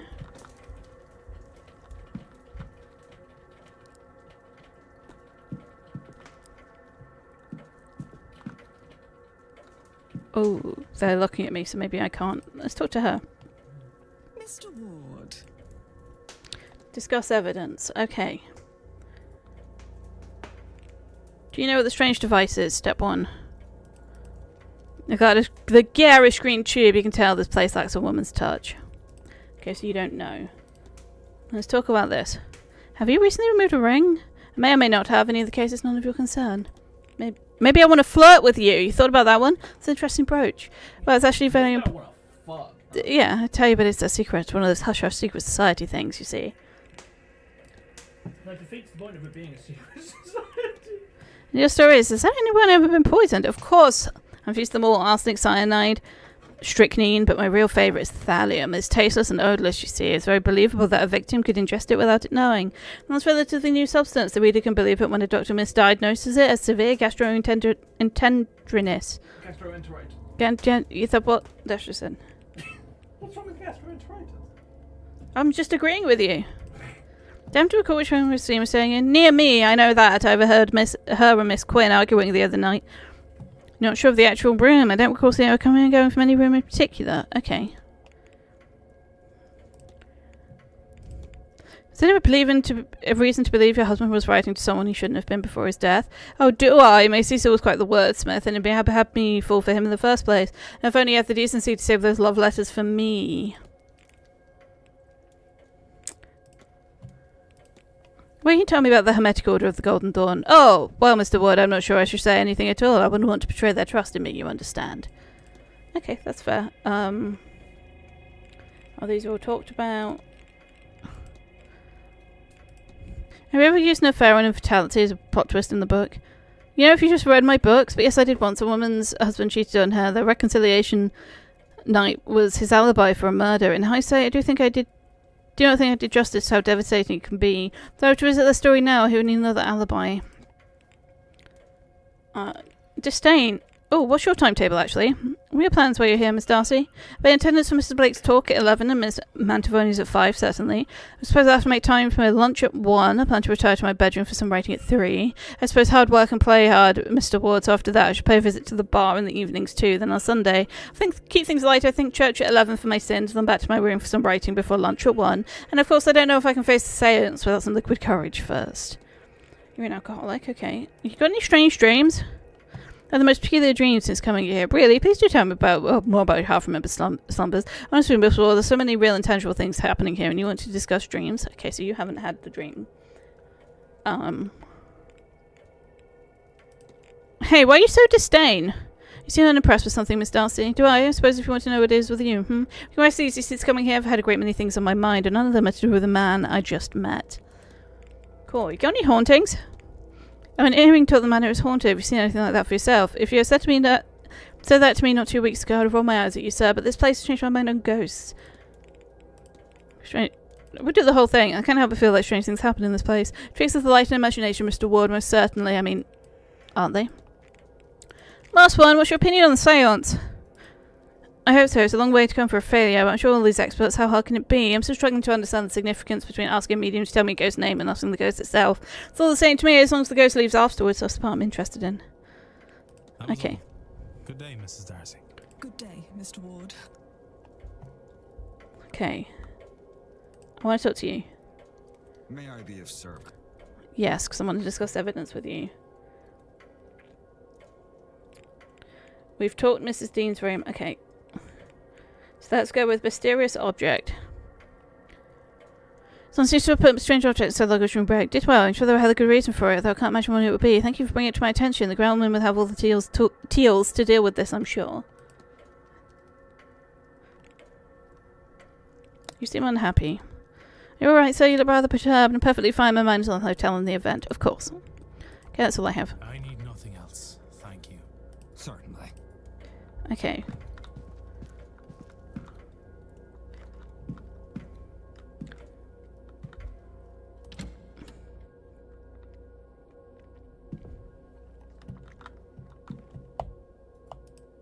Nothing to hear? Okay. A box of salt used to absorb moisture from the coats and boots kept here. The coats left to dry? Oh. Oh, it's the next hour. Okay, things change now.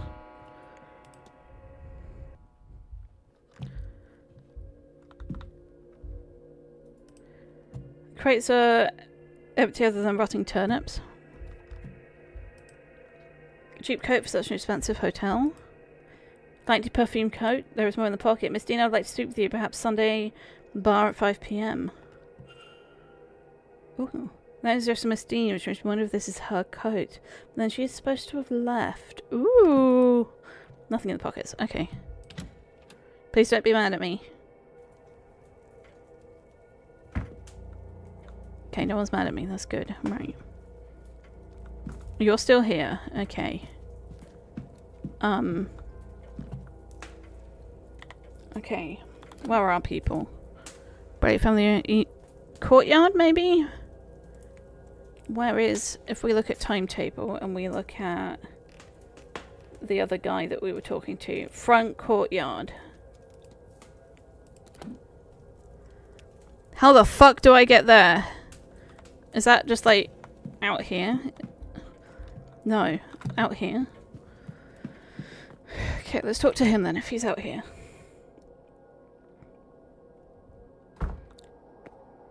Ooh.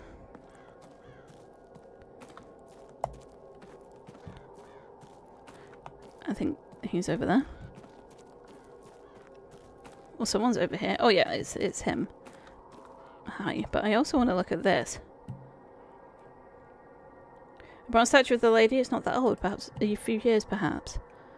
The dedication to Mary Blake, the Marquess's wife. Although taken from us so soon, she will live in our hearts as she lives through her kind and charitable deeds. Okay. Idolized wife. Let's analyze him. Hello, sir. Nothing about your face. Why are you wearing a rose? Fine clothes and jewelry, as well dressed, is evident he can afford luxury. Tattoo.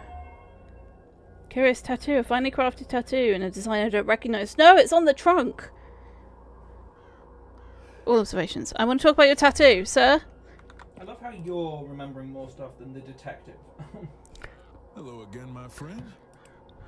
I have evidence. You have a tattoo. I wish to discuss it with you.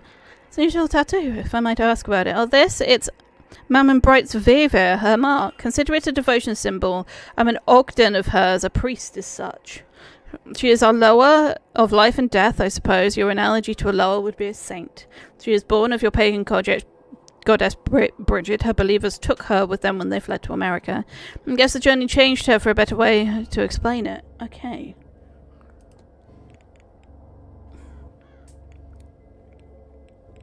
Hey, you don't happen to remember where Miss Dean was staying? Mentioned overhearing a fight between...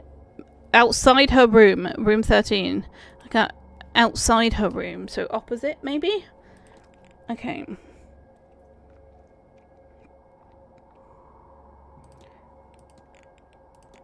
I take it you're close with Mama Brigitte, Master Dupay, deeply, Master Ward. When grief is a constant companion, she is there to remind me both the living and the dead need healers. I am devoted to her and her teachings. Beautiful clothes. It's quite fine. Ah, why thank you. I run a funeral house back home. It's not glamorous work, but more than worthwhile. I'm lucky enough to do quite well for myself these days. Ominous. Okay. What's your timetable?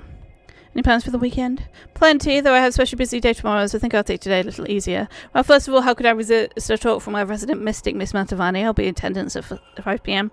For then I walk in a hedge maze attending Miss Callaghan's event. Miss Callaghan's talk at 3, I think.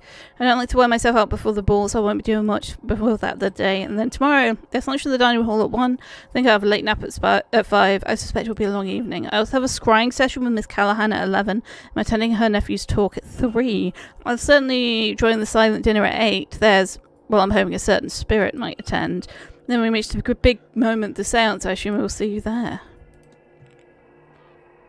Okay. Have you had strange dreams? I've been having the strangest dreams of late. Have you now? I confess to some strange patterns. Yes, mine started with a classic Celtic iconography around the hotel.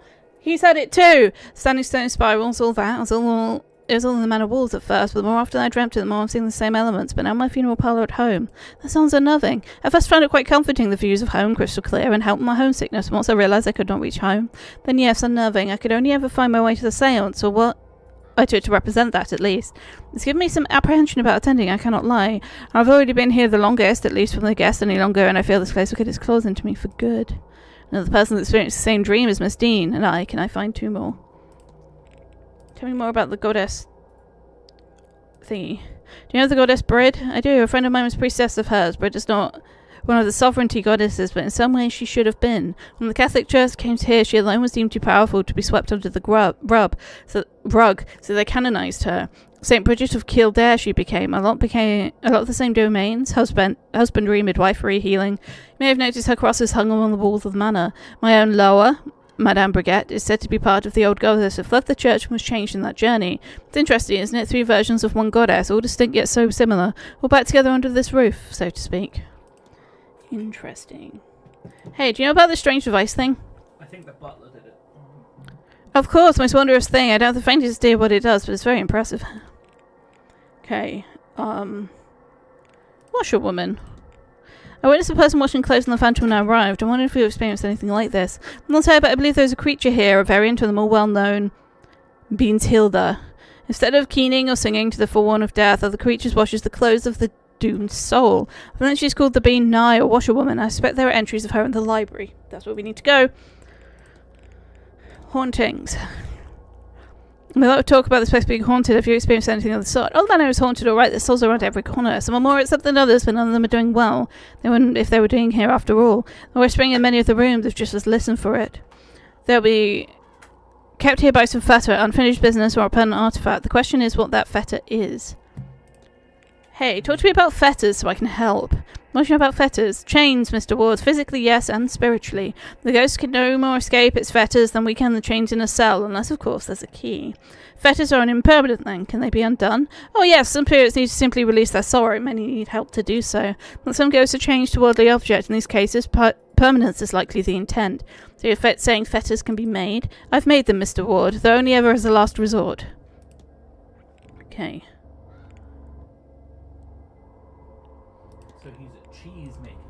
Have you noticed anything strange while you've been staying here?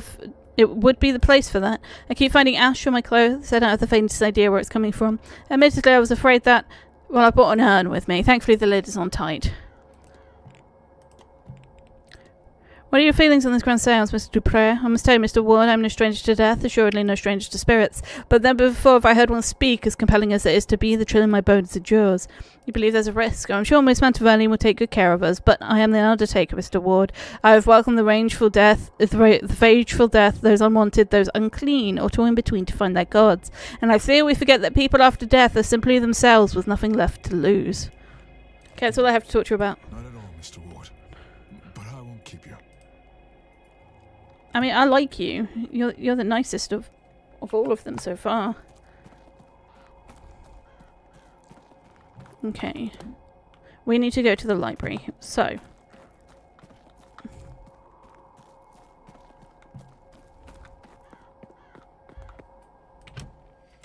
Let's go to the library.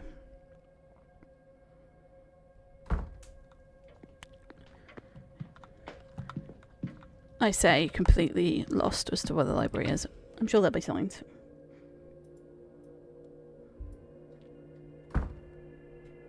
Oh!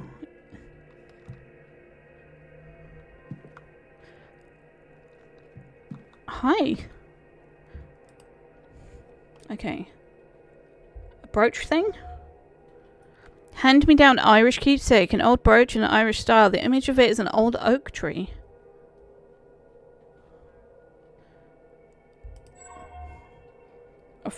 Foreign mixed with local, either an attempt to blend in or out of practicality. She's wearing local fashion along with what I assume are her usual clothes. Let's have a chat. Hey, don't sneak up on people like that. If you were the porter with my telegram, sure. But no, just some guy getting too close. Who are you? Sorry to alarm you, miss. I'm Declan Ward. I'm a late arrival. Oh, the guy Queen called out this morning. That must have felt good, yes? I am Inês Barbosa. This place is boring and cold. But the boat over from Brazil was worse. So I won't complain. That's a long old boat. Okay. Not too many to talk about. Let's talk about... Don't suppose you know which room Miss Dean? She was... No, wait. I thought... I can't remember. Funny, I went there too. To get something back, but now I can't recall where it was. Interesting. Hey, let's talk about your fashion. And as you're picking up some of the local fashion, I left in a hurry and Pat light. What would you have me do? Freeze? It wasn't a criticism, you defensive bitch. Your brooch, it looks to carry a story. It was my father's, or maybe his mother's. He didn't bring me much with me when he left Ireland. Said he had even less on him the day he died, defending my mother. My mother took this and ran. She passed it on to me, so I'd have something of his. That's kind of sweet. Hey, have you... Oh, timetable first. What are your plans for this weekend? We'll spend some time in the telegraph room. It's peaceful, even when I'm not waiting on a message. There or thereabouts, like the lobby or the atrium, you see. People's coming and going. I'm meeting Dupre in the gardens at 12. I will see Fida's talk at 3. I think she will spend it telling everyone they're wrong to be here, that I want to see. After that, I'll rest in my room before Mantovani talks to 5, as I intend to see. Maybe it can make sense of all this. After which is dinner, and then the masked ball. Much of my surprise to find a mini carnival here. And then on Sunday, I'll spend the morning recovering from the party, I think. Except, there's mass at 12. Mr. Coventry's talk at 5. I will go before that lunch. And then there's the silent dinner at 8. What to expect from it and the seance, I do not know. I think I've spent an hour in my room beforehand to think and prepare myself. Okay. You had any strange dreams? Have you experienced any strange dreams? Just the one dream since coming here, which is odd enough in itself, yes. I walk these halls. Well, not these halls, but they look similar, longer, taller. I'm trying to find a way out, a way home, I think, even though I myself will not return to Brazil. There are doors blocking the corridor itself. I had to move like a light to unlock them, I think. Do you understand that part? Eventually I met the seance and can go no further. Do you mean something like that? A second person experiencing not just odd dreams, but specific variations of the same dream. One more would confirm my theory. Do you know anything about strange device? Of course. It's made similar to the odd construction of the telegraph room. Perhaps they're both made locally. Ooh, let's go to the telegraph room. So we have telegraph room and library. I have to be... Oh, if you see that lazy porter, tell him I want my telegram. Okay, so... Oh, we can retrieve her telegram.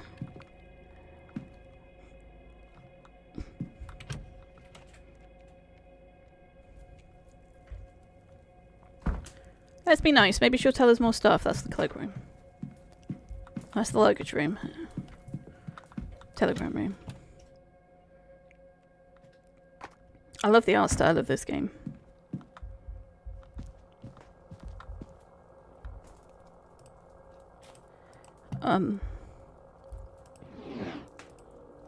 Little interest. Okay.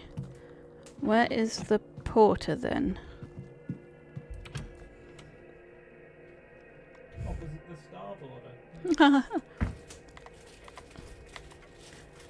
Was for the map. Okay. Courtyards is him. Oh, we might not know where the porter is. I don't think we know where the porter is. We might bump into him. Atrium. We want to go to the library.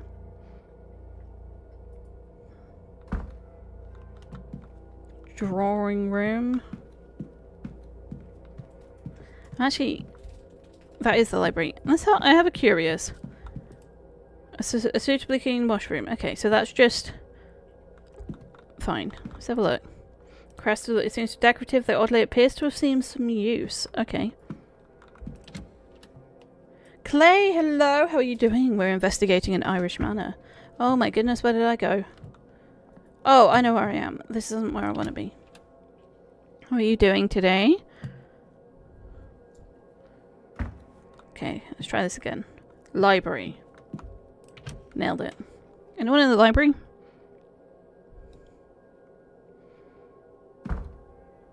Certain topics can be researched in the library to uncover further information. Key research topics will always be found on the research desk. The bookshelves can be used to find supplementary information. Topics learned from other characters, evidence, and research topics. Okay. The research desk. This will be useful if I want to look anything up. That's where I'm going. I love it. And well, I just woke up super early and here I am. How was the stream? Oh, it's a little quiet today, but that's fine. I'm enjoying this game and the art style of it. Information on Mary Blake. After her marriage to Jonathan Blake, the Marquis of Doon in 1881, she gained the title of the word I can't pronounce.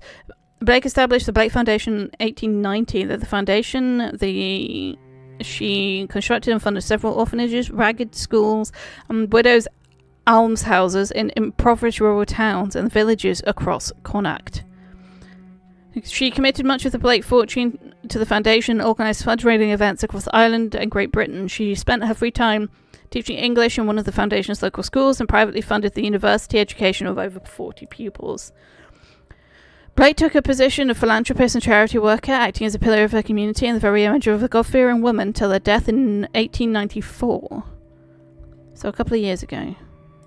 Wilhelmina Blake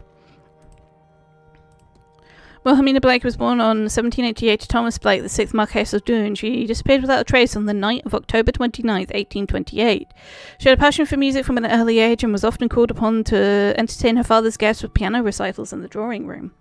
In the months leading up to her disappearance, she developed a keen interest in Egyptology after her uncle, Lord Bernard Blake, gifted her an ancient vase he recovered during an expedition in the Giza.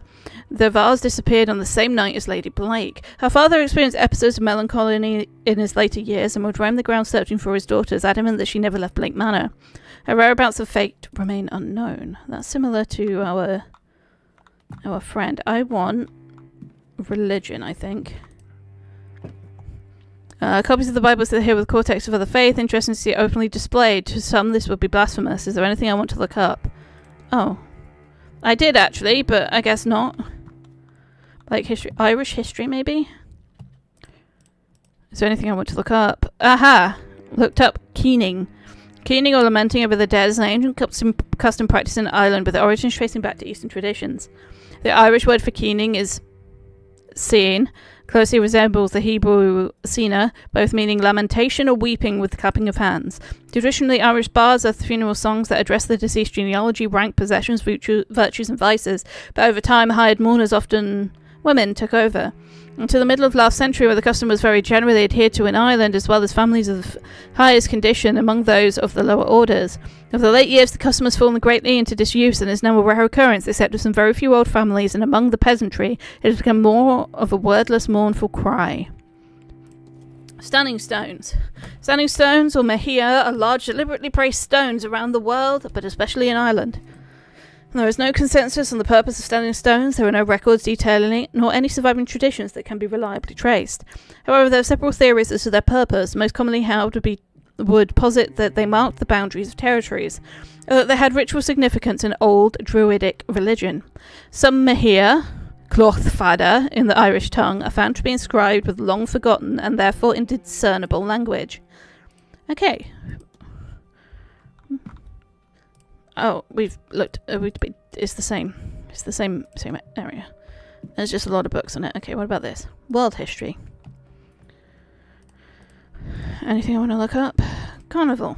Carnival is a lively celebration that emphasises the joy of life before the Christian season of Lent. Unlike Mardi Gras, Carnival is not limited to just one day, spanning from January to March, with the festivities culminating on Tuesday before Ash Wednesday.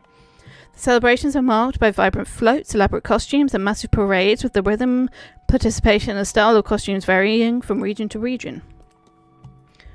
Okay. That's world history. We're just doing one side at a time. This one, flora and fauna. Anything I want to look up? Nope. Medicine? Oh, we have some drugs to look up, don't we? Folk healing. Many accomplished and modern doctors, physicians have been born and raised and trained in Ireland. There is no shortage of such doctors here. Ireland is home to a parallel discipline also known as folk healing. Is that the door? I believe it was the post, yes. Okay. That is the tradition of treating ailments, common and uncommon, with hedge magic from the tangible, such as application of herbal teas and tinctures, to the intangible, somewhat more fantastical, often creation of applications of charms or rites. While there is a belief that such ability is available to everyone, a particular prowess is noted among a community, and often leads to one or two people being noted authorities on the practice within their communities. Interesting.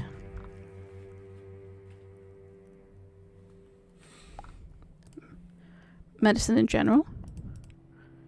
Oh, no, that was medicine in general. Okay, what we got? Sciences. Nothing we want to look up in sciences. Psychology. Nothing we want to look up in psychology, apparently. Fire seems to be dying out.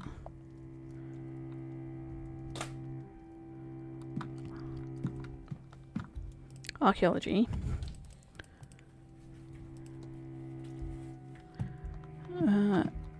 Geography. Oh my goodness, okay, look up the Blake Manor. Construction on Blake Castle began in 1652 and the land awarded to the veteran soldier Edward Blake. It was a matter of no small undertaking or finance, and the work continued over generations. It is said that the manor was built on the ground the local residents considered to have been sacred, but records of this do not exist.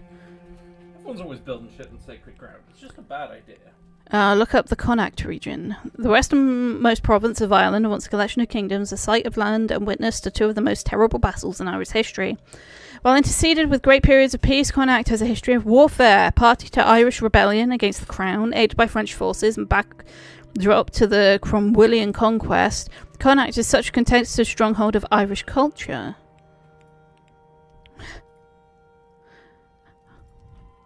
Look up Ulster region. The northernmost province of the 4 provinces of Ireland and once the heart of the Gaelic world. Today, Ulster holds the greatest population of Protestants and loyalists to the Crown after the country of Ireland was adopted to the United Kingdom in 1801. Ulster was previously a region of importance to Irish sovereignty. It was being the seat of power from one of 5 king above kings would rule. Belfast is the largest city in the region, the border of countries Antrim and Down, and a significant centre of populace in the island as a whole. Munster region. The southernmost province of Ireland's 4 provinces, Munster was where the most of St. Patrick's work bringing Christianity to Ireland took place, and with this and several cities, Cork and Waterford among them, founded by Viking settlers, Munster has long had a tradition of transformative visitations, not least of these being colonised by the region of not least of these being the colonisation of the region by the English in the 16th century, and most significant venture by the Crown. Leinster. The easternmost province of Ireland, Leinster was home to many Celtic tribes, most notably Lagan, to which the province owes its name. This region housed a collection of small kingdoms and dynasties, with the whole of Tara in particular located in the Maida, later named Meath, holding a significant spiritual and political power as the seat of the High Kings of Ireland. Vikings made their arrival to Ireland in the mid-9th century and has transitioned from raiding to settling, with Dublin being their most significant settlement, serving as a major trade centre and later becoming a Norse Gaelic kingdom. This would not last, as the Vikings were later driven out by native Irish rulers. Leinster have seen a long history of territorial battles, ranging from the arrival of Anglo-Normans in the late 12th century, leading to a broader invasion of English forces to a Gaelic resurgence in the Middle Ages, followed by the Tudors solidifying English control over Ireland in the 16th century. More recently, the Cromwellian conquest landed Dublin with 12,000 troops and began travelled north to begin an assault that would later be known as the Siege of Drogheda, or the Drogheda Massacre, its surviving rebels being transported to the overcrowded jail of Dundalk, where they were left to starve and die. This would only be the beginning of Oliver's devastating campaign on Irish soil.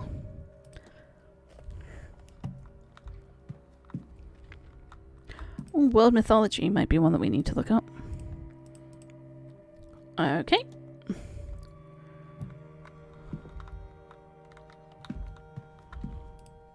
So most romantic, if you don't mind your romance being morbid. We call that gothic. Okay, what else have we got? Irish mythology. Look up the veil. The veil is the barrier between the living and the dead, the mundane world and the spirit world. There are times and places where the veil thins, and the interaction between the 2 worlds becomes easier, for better or for worse. The veil may be thin in places that have seen great tragedy, or in places of magical significance.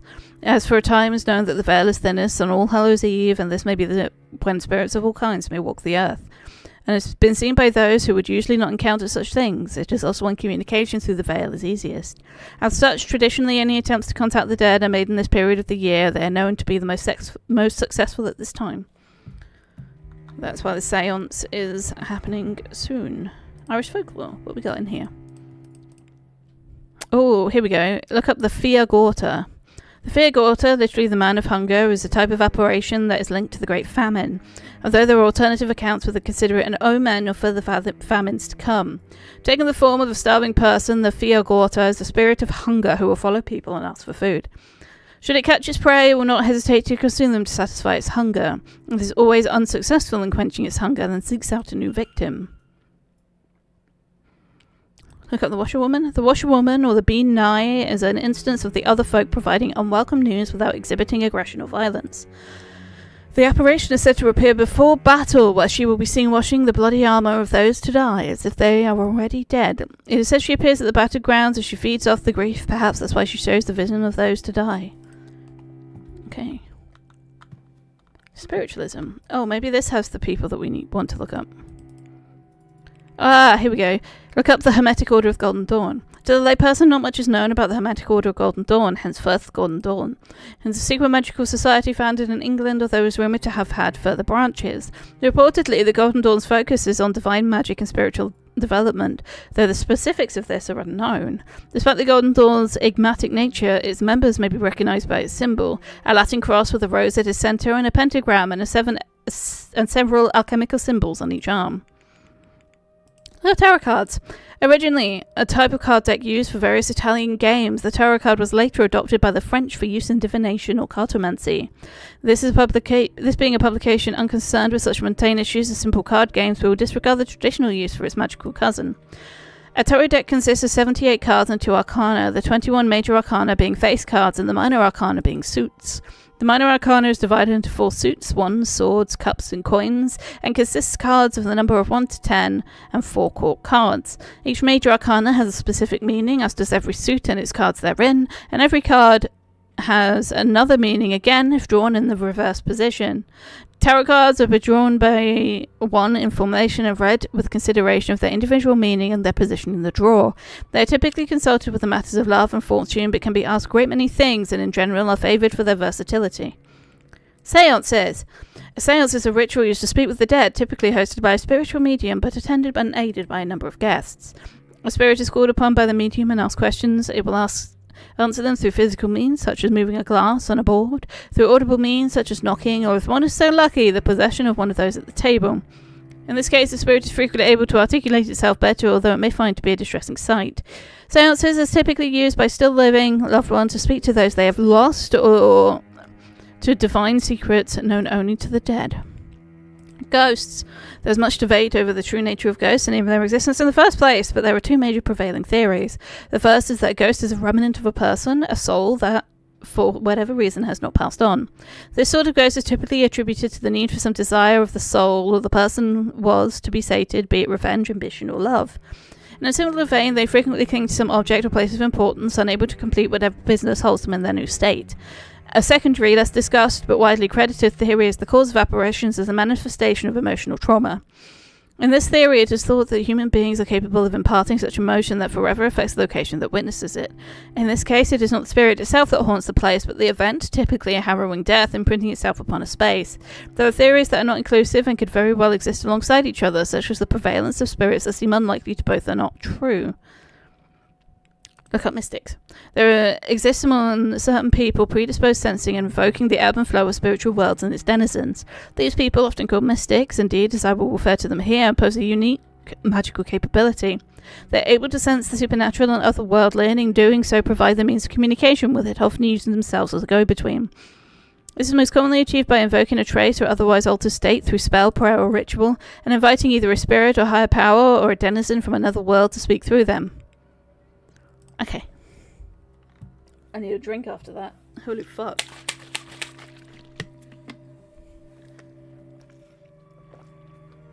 Don't worry, we've only spent 2 minutes in this library so far, I say, as I've spent 15 minutes reading out loud. Yeah, let's go back to religion, because we had some more things to look up, right? Oh, pagan sacred sites. While much of the knowledge of sites of religious significance for the pre-Christian pagans have been lost, there are several that have been identified across the country. Stone circles primarily constructed for ritual purposes abound, and burial sites such as those found in New Grange suggest reverence for the movements of the heavens.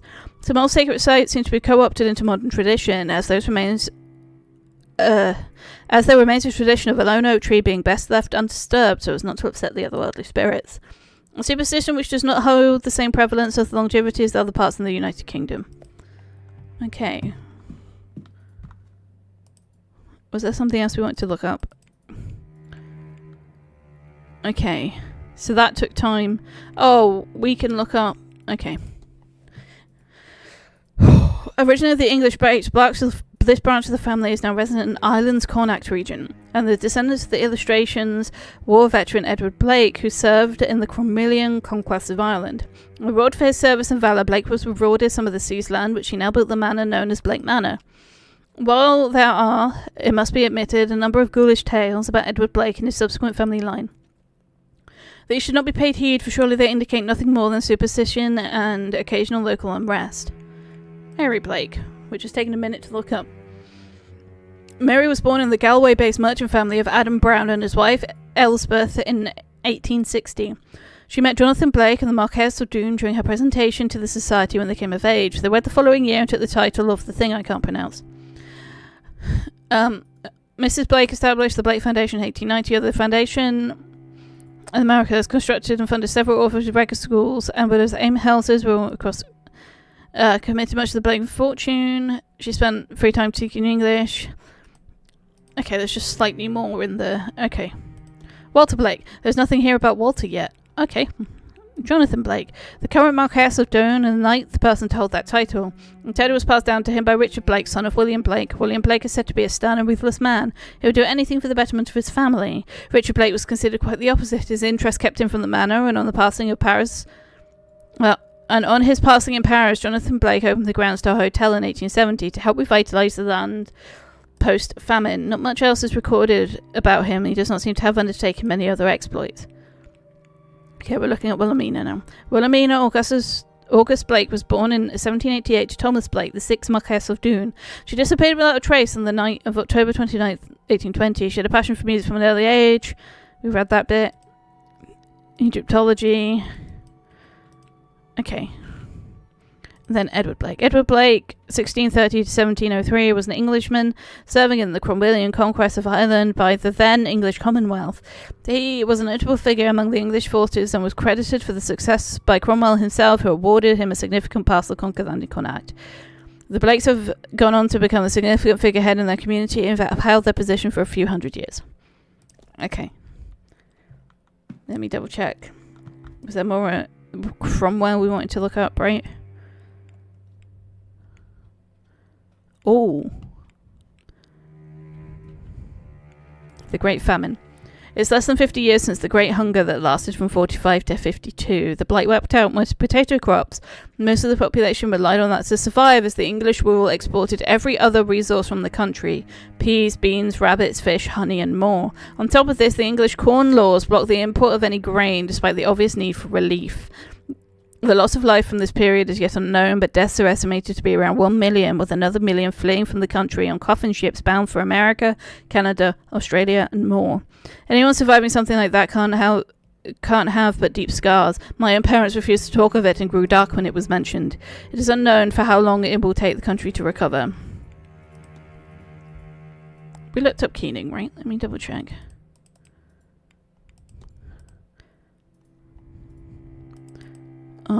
Yes, we did.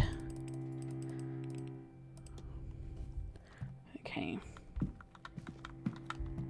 World history. Is this where Cromwell will be? Oliver Cromwell. Instrumental to the execution of King Charles I and a brief period in which England became the Commonwealth in the 1600s, even in his homeland, Cromwell was a controversial figure, infamous for his ban of celebration of Christmas, among many such joyful activities, as they were thought to distract from the worship of God. While widely disliked in England, his legacy in Ireland is significantly darker and more bloody. What became known as the Cromwellian conquest, Cromwell led what amounted to a massacre across Ireland in the form of a conquest. He spared no quarter, going as far as to order the death of those who were sheltered in churches, such as known as the Siege of Droghilda. Which all of that, as far as I'm aware, history-wise, is true. Okay, so we can look at all the paintings, which I don't think is much of a significance. We can look at this one, actually. Edward Blake looks every bit like Oliver Cromwell's bloodhound. How many innocents died so he could have his portrait? Okay. We've looked up a lot in the library. Oh, we'll do this as well. Edward Blake, the man who built the original manor back in the 1650s. It looks to have been extended many times over since. Okay, so if we come across more topics, we can look up more stuff. Brilliant.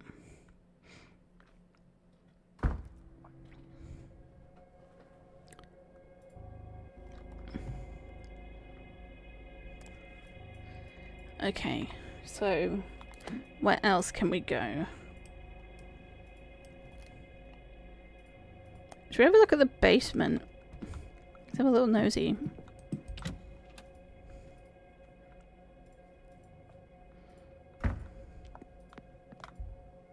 Library, that's another door, okay.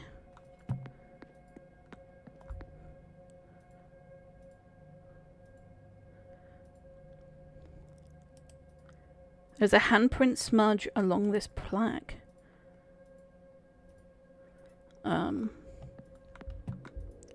Bathhouse has been closed for the winter months. I'm going in anyway. Okay, I'm not going in.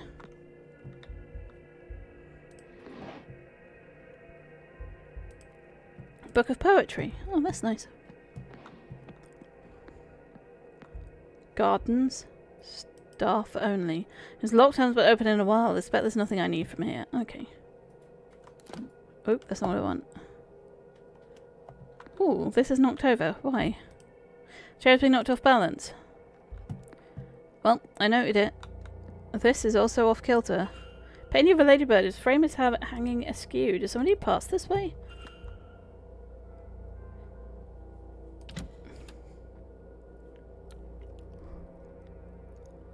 I don't know if I'm heading along it or I need to go backwards, but...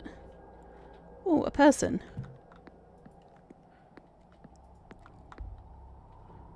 Let's analyze. Distracted looking eyes. Something about his eyes gave me the impression he's only half in the room. Powder. There are traces of a white substance around his pocket. Drugs. Walks leaning on a cane. The way he's standing leaves no doubt. Well dressed, expensive attire, but nothing flashy. He doesn't care if people know it. He's wealthy, but doesn't care if people know it or not. Okay. Hey. Another stranger, is it? They must have dredged the barrel to find so many unknowns. Cahill O'Mara, sir. Declan Ward. It's a pleasure. What brings you to the event? Beyond the seance? If you must know, I guess I'm hoping the techniques used here can be repurposed to speak to other things. Okay. Let's go timetable first. Do you have any plans for the weekend? The bar only opens in the evening, so I need to find other ways to entertain myself to then. I do hear the barkeeper serves drinks on the patio. Perhaps I'll spend some time there. When I get bored of that, there's lunch at 1. Starving is less interesting than you'd think. Miss Callahan's talk at 3 seems livable, so I'll drop in at that. What else? Oh, I've promised Mrs. O'Darcy a rematch of pool in the bar of 6. Now she makes a dull game fun. Didn't know you could misfire a ball that badly, but certainly she managed it. Of course I won't be missing the ball. Maybe it'll be real fun in this place for sure. As for tomorrow, I should go to the Mass at 12 and try to absolve myself at sins. Not all of them, mind you. I don't want to be there all day. Actually, I might visit the graveyard after that, come to think of it. If the graveyard you visit is a near-death experience. Yes, no, you could smile at least. Suppose I'll be in the bar in the evening. There was already run 2 circles around the drinks menu. And then it's lunch at 1, dinner at 8. Oh god, it's really all circles, isn't it? Breakfast, lunch, dinner, drink. Still not long for the main event, eh? Even I should be trying to be sober for that. Do you know where Miss Dean was? Oh, she's beside mine. How did I forget that? I'd sort of forgotten she was here. How did that happen? Next to his. Okay. Are you aware there's a stain on your pocket, sir? Oh, so there is. That must be soap.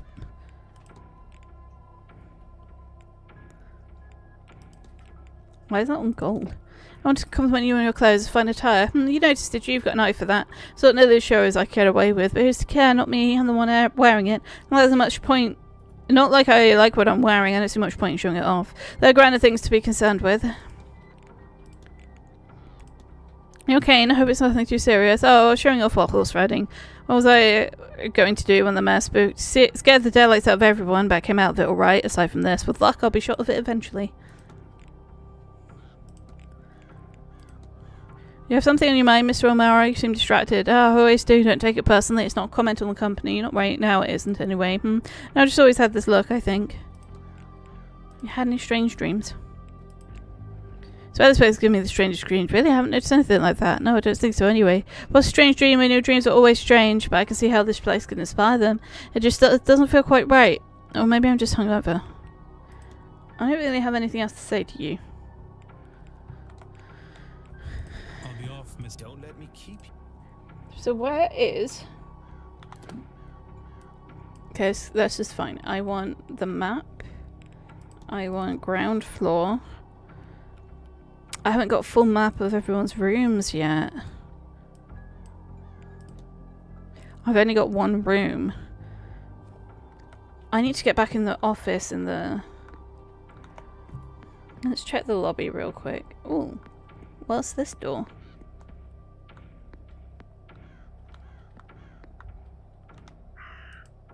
This leads perhaps to the Blake's private residence. The hinges are rusted over. It hasn't seen use in some time. Okay. So it's just him right now. Let's go back. Ooh.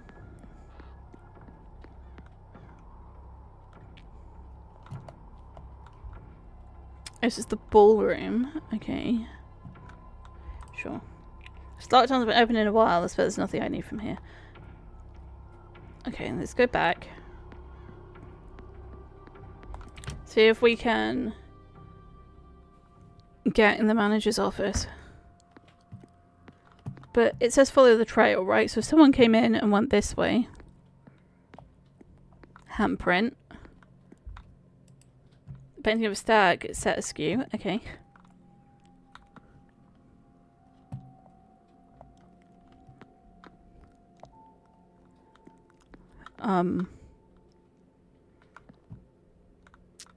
Is that askew? No. Are any of these askew? Does it have a handprint on it? No. Does this have a handprint on it? No.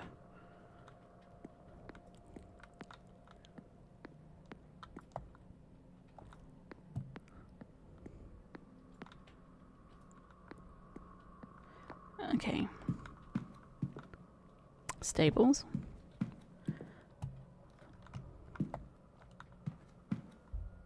Okay, I don't know if I need to be in the towers yet.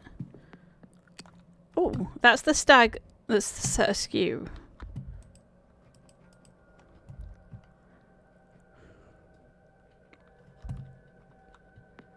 So maybe I do need to go into the stables. Let's try the basement first. Eastern basement, nothing I need. Stables.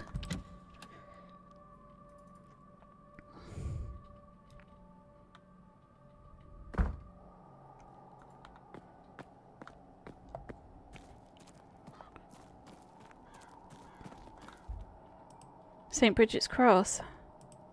One of the staff putting these up around the manor. Haunts. Hey, let's analyse you, because I need to talk to you about stuff anyway. Silk scarf, fine blue scarf, seems at odds with the rest of his attire. Outdoor working clothes, steady looking clothes, and well born in. He must spend a lot of time outside.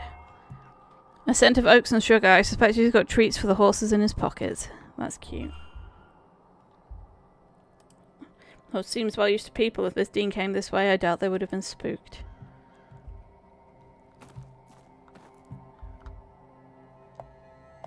Can I get this, please? Okay, let's talk to this guy. Well, a new guest.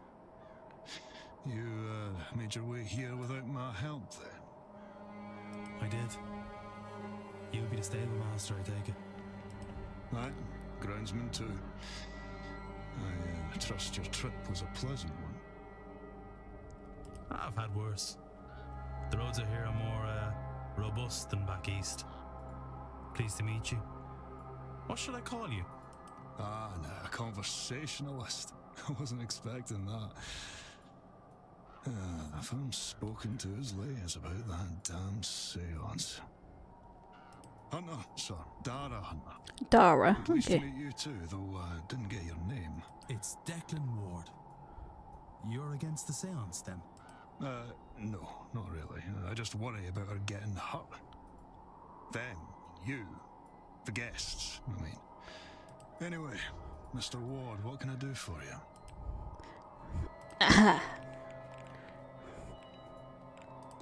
Hey, you don't... Which room? Did some repair work on the chimney after she arrived. It was... I don't recall.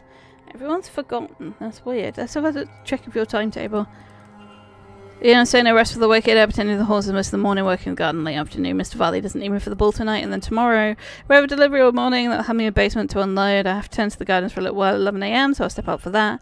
And then I might see about getting a moment or two of rest below decks before the seance goes on. It looks like someone crammed something inside the luggage room vent. Now who can do a thing like that? Oh well, we'll have time to get the screwdriver from the stables and get that fixed. Screwdriver in the stables. And it just says sugary smell about. Do you happen to have sugar cubes in your pocket? I do wrote some well for the horses, obviously. Our staff do get a better fare than that. The horses trust me well enough, but it never hurts to have something to treat them with, especially when they're unsure by our new people. Oh, let's ask about the cross. Member of staff been placing some British cross around the manor. Aye, that'll be Mrs. Joyce. Helps her nerves calm in all this chaos, I think. Okay.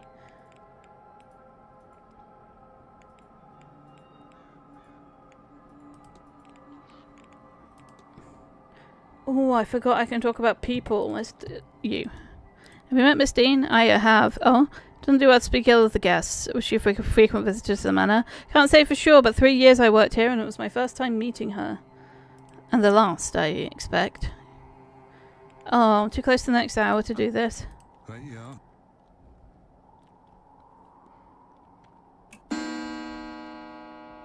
I don't think I'm making any progress. I think I'm bad at this. Okay, so that's the event that's happening right now, which means that a lot of people won't be in their rooms, but I want to... There we go.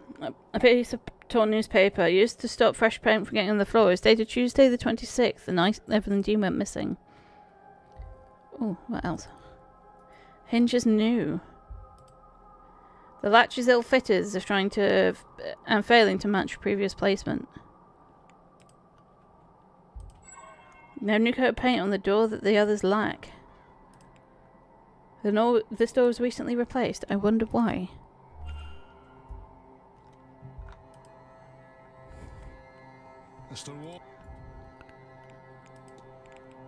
Door replaced. Do you have a fix on one of those stable doors recently? Oh yeah, Lockie got spooked and kicked the latch clean out the door itself. She was in quite the mood. They all were, really. There's no spare stall either, so I had to get one and fix it in place. It's too cold to live out in the pasture. When was this? Some called it to get used. It was Tuesday, just gone by. I couldn't think of what set them off. Wonderful creatures, horses, but not always clever. They're frightened at just about everything. Rabbits, birds, puddles. Can I get in the stable? Nothing fancy but well maintained. How do I get in? Okay, here we go. Record kept by the stable master on the horse's health.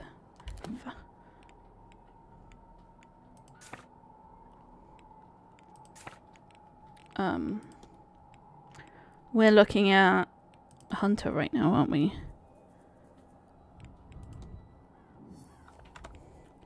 Okay. Let's investigate the stables.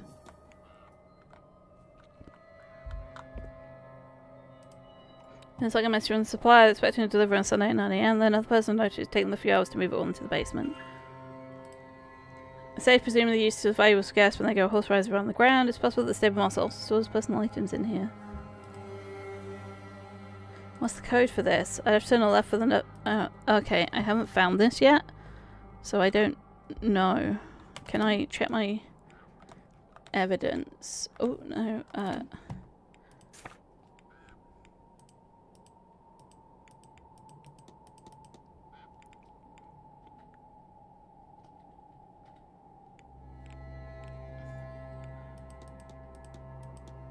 documents.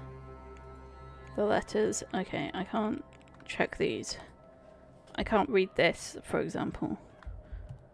Broken doors. Also doors badly damaged. I assume that's what... Ooh. The driver might be useful for gaining certain access to areas in the hotel, should it come to that.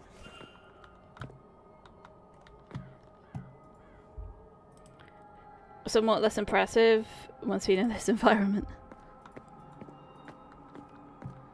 I don't know what the code for the safe would be.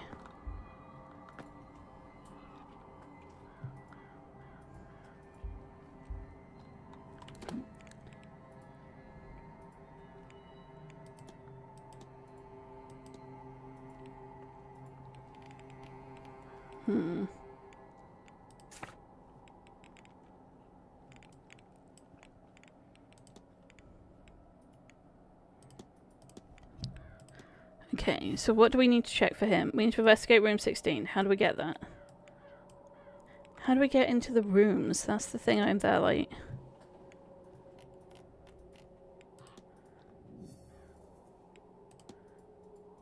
Supposed to be delivered Sunday at noon.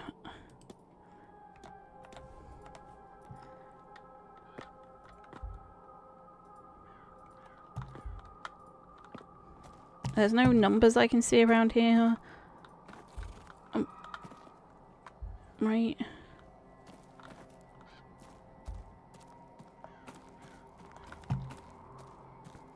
Can I just ask him about the safe?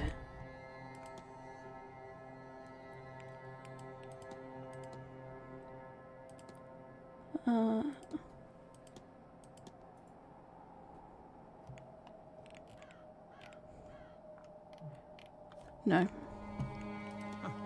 I'll be right. Cool.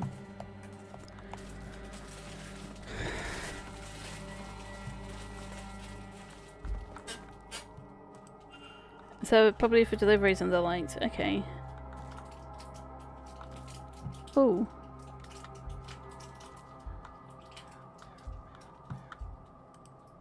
A well-rendered drawing of vods. It looks like charcoal and papyrus, an unusual combination. Who would use those kind of materials? Hello again, while I'm here. Do you know who would, Mr. Wall.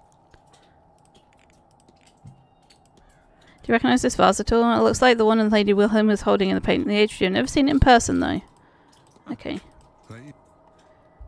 Cool. I need to find a code for the safe. I'm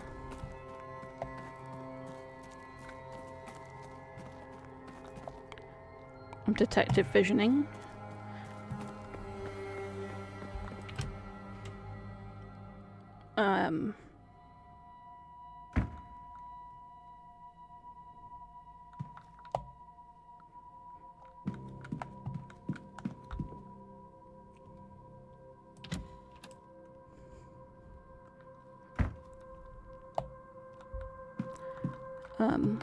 Let's see if any of these towers have unlocked doors.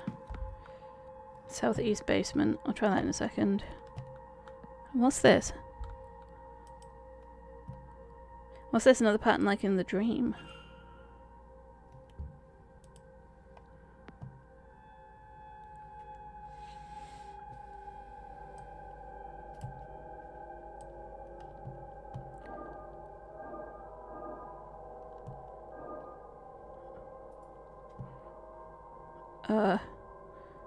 I think I've done it wrong. There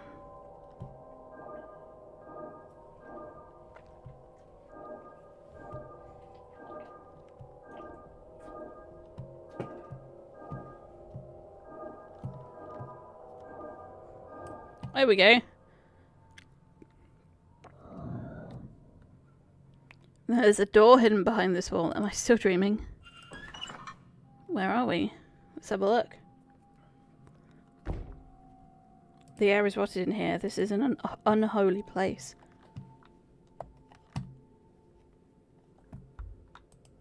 Thankfully, I can't tell if these ever saw use.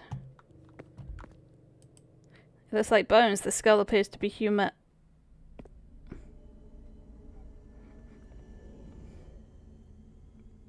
Hello. I've seen you before.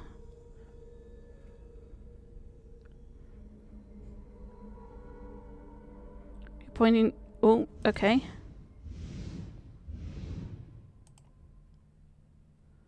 Okay.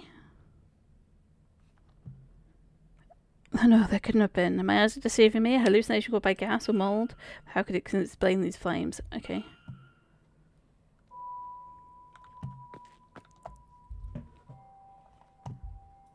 Okay. We did this one, right? Not that I can remember how to do it, but...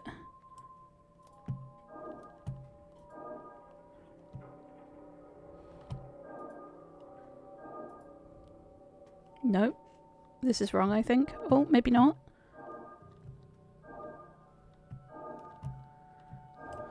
Nailed it. Okay, we're doing magic now. What is? What in God's name was that? Something happened. When we did that before, a wall came down. That hole wasn't there before.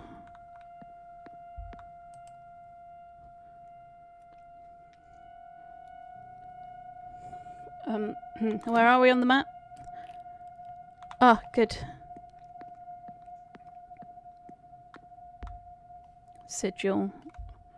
It's the same one, so if we set off the passage, create an area after Percival walled it up.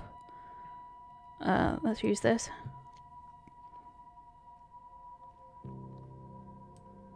Okay, I've immediately forgotten how to do it.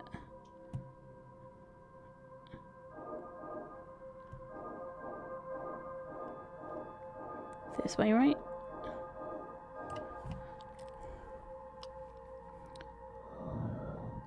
A door. This place is even worse than the first one. Hi. Another skeleton as pieces. Is this what you wanted me to find? Oh, I've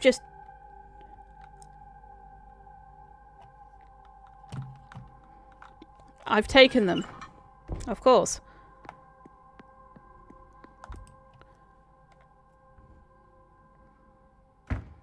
No, I don't know how I ended up here. I wanted to check the basement, actually. Stealth area locked off. Okay, that's all I wanted to do, actually, you know?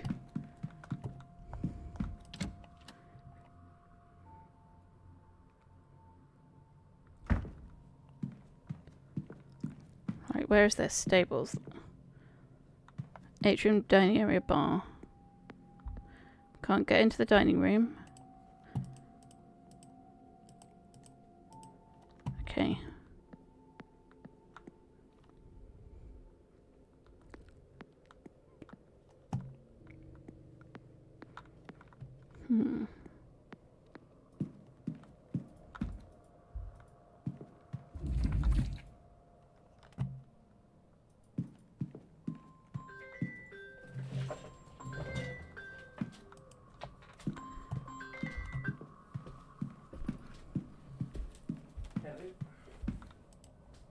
A no door. I think most you from remembering from the outside. I expect this is to Blake's private residence.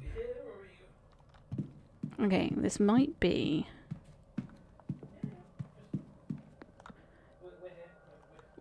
Where we call it. If we go back to the atrium.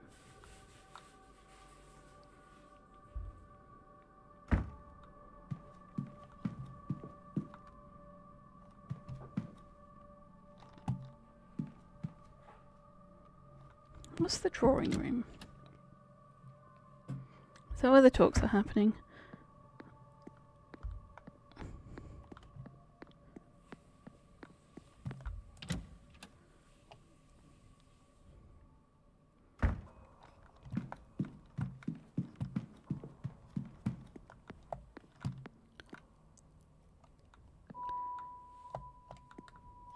Okay. Door is locked. I need to get to the lobby and I need to find some keys. I think that's what I need to do. What's all the way up then?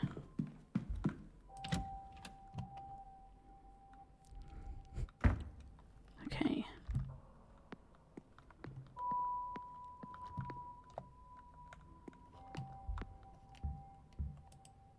Can't hear anything. Doesn't seem like anyone's inside. Unoccupied. Let's have a look. Okay.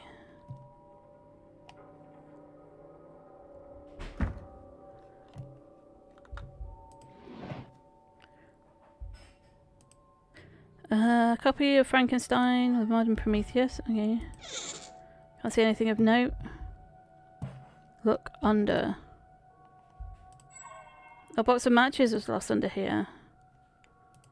I'm gonna look at the bed. Sheets here are rougher than my own. Can't see anything of note. Ashes stuck together. Perhaps there's a leak. The grate is rusted. Oh fuck, that actually gave me a little like scare. What was that? I'm not sure that this is Miss Dean's room. On earth, what happened here? Was this cracked when I first came in? No, you You heard it crack. Little interest in me. Little interest, okay. So not this room then. Should be near 13, right? That's what we established. It was near 13, so let's find... No. Oh. Hello? Oh, please. You think this is the first time I have had scripture nailed to my door? And Leviticus 20:27? Okay. This is not even original. I think I know who did this. I will have to talk with her. But for Okay, we're gonna call it here. I appreciate everybody joining in. I would like to... And what is that Bible verse? Clearly someone of bad blood must man to Vandy and she thinks it's a woman. Could it be Miss Dean? A knife. So, okay. That is a great place. Well, I gotta just stand in front of it actually when I save. Was it? Anyway. I appreciate you being here. Eat, drink, rest.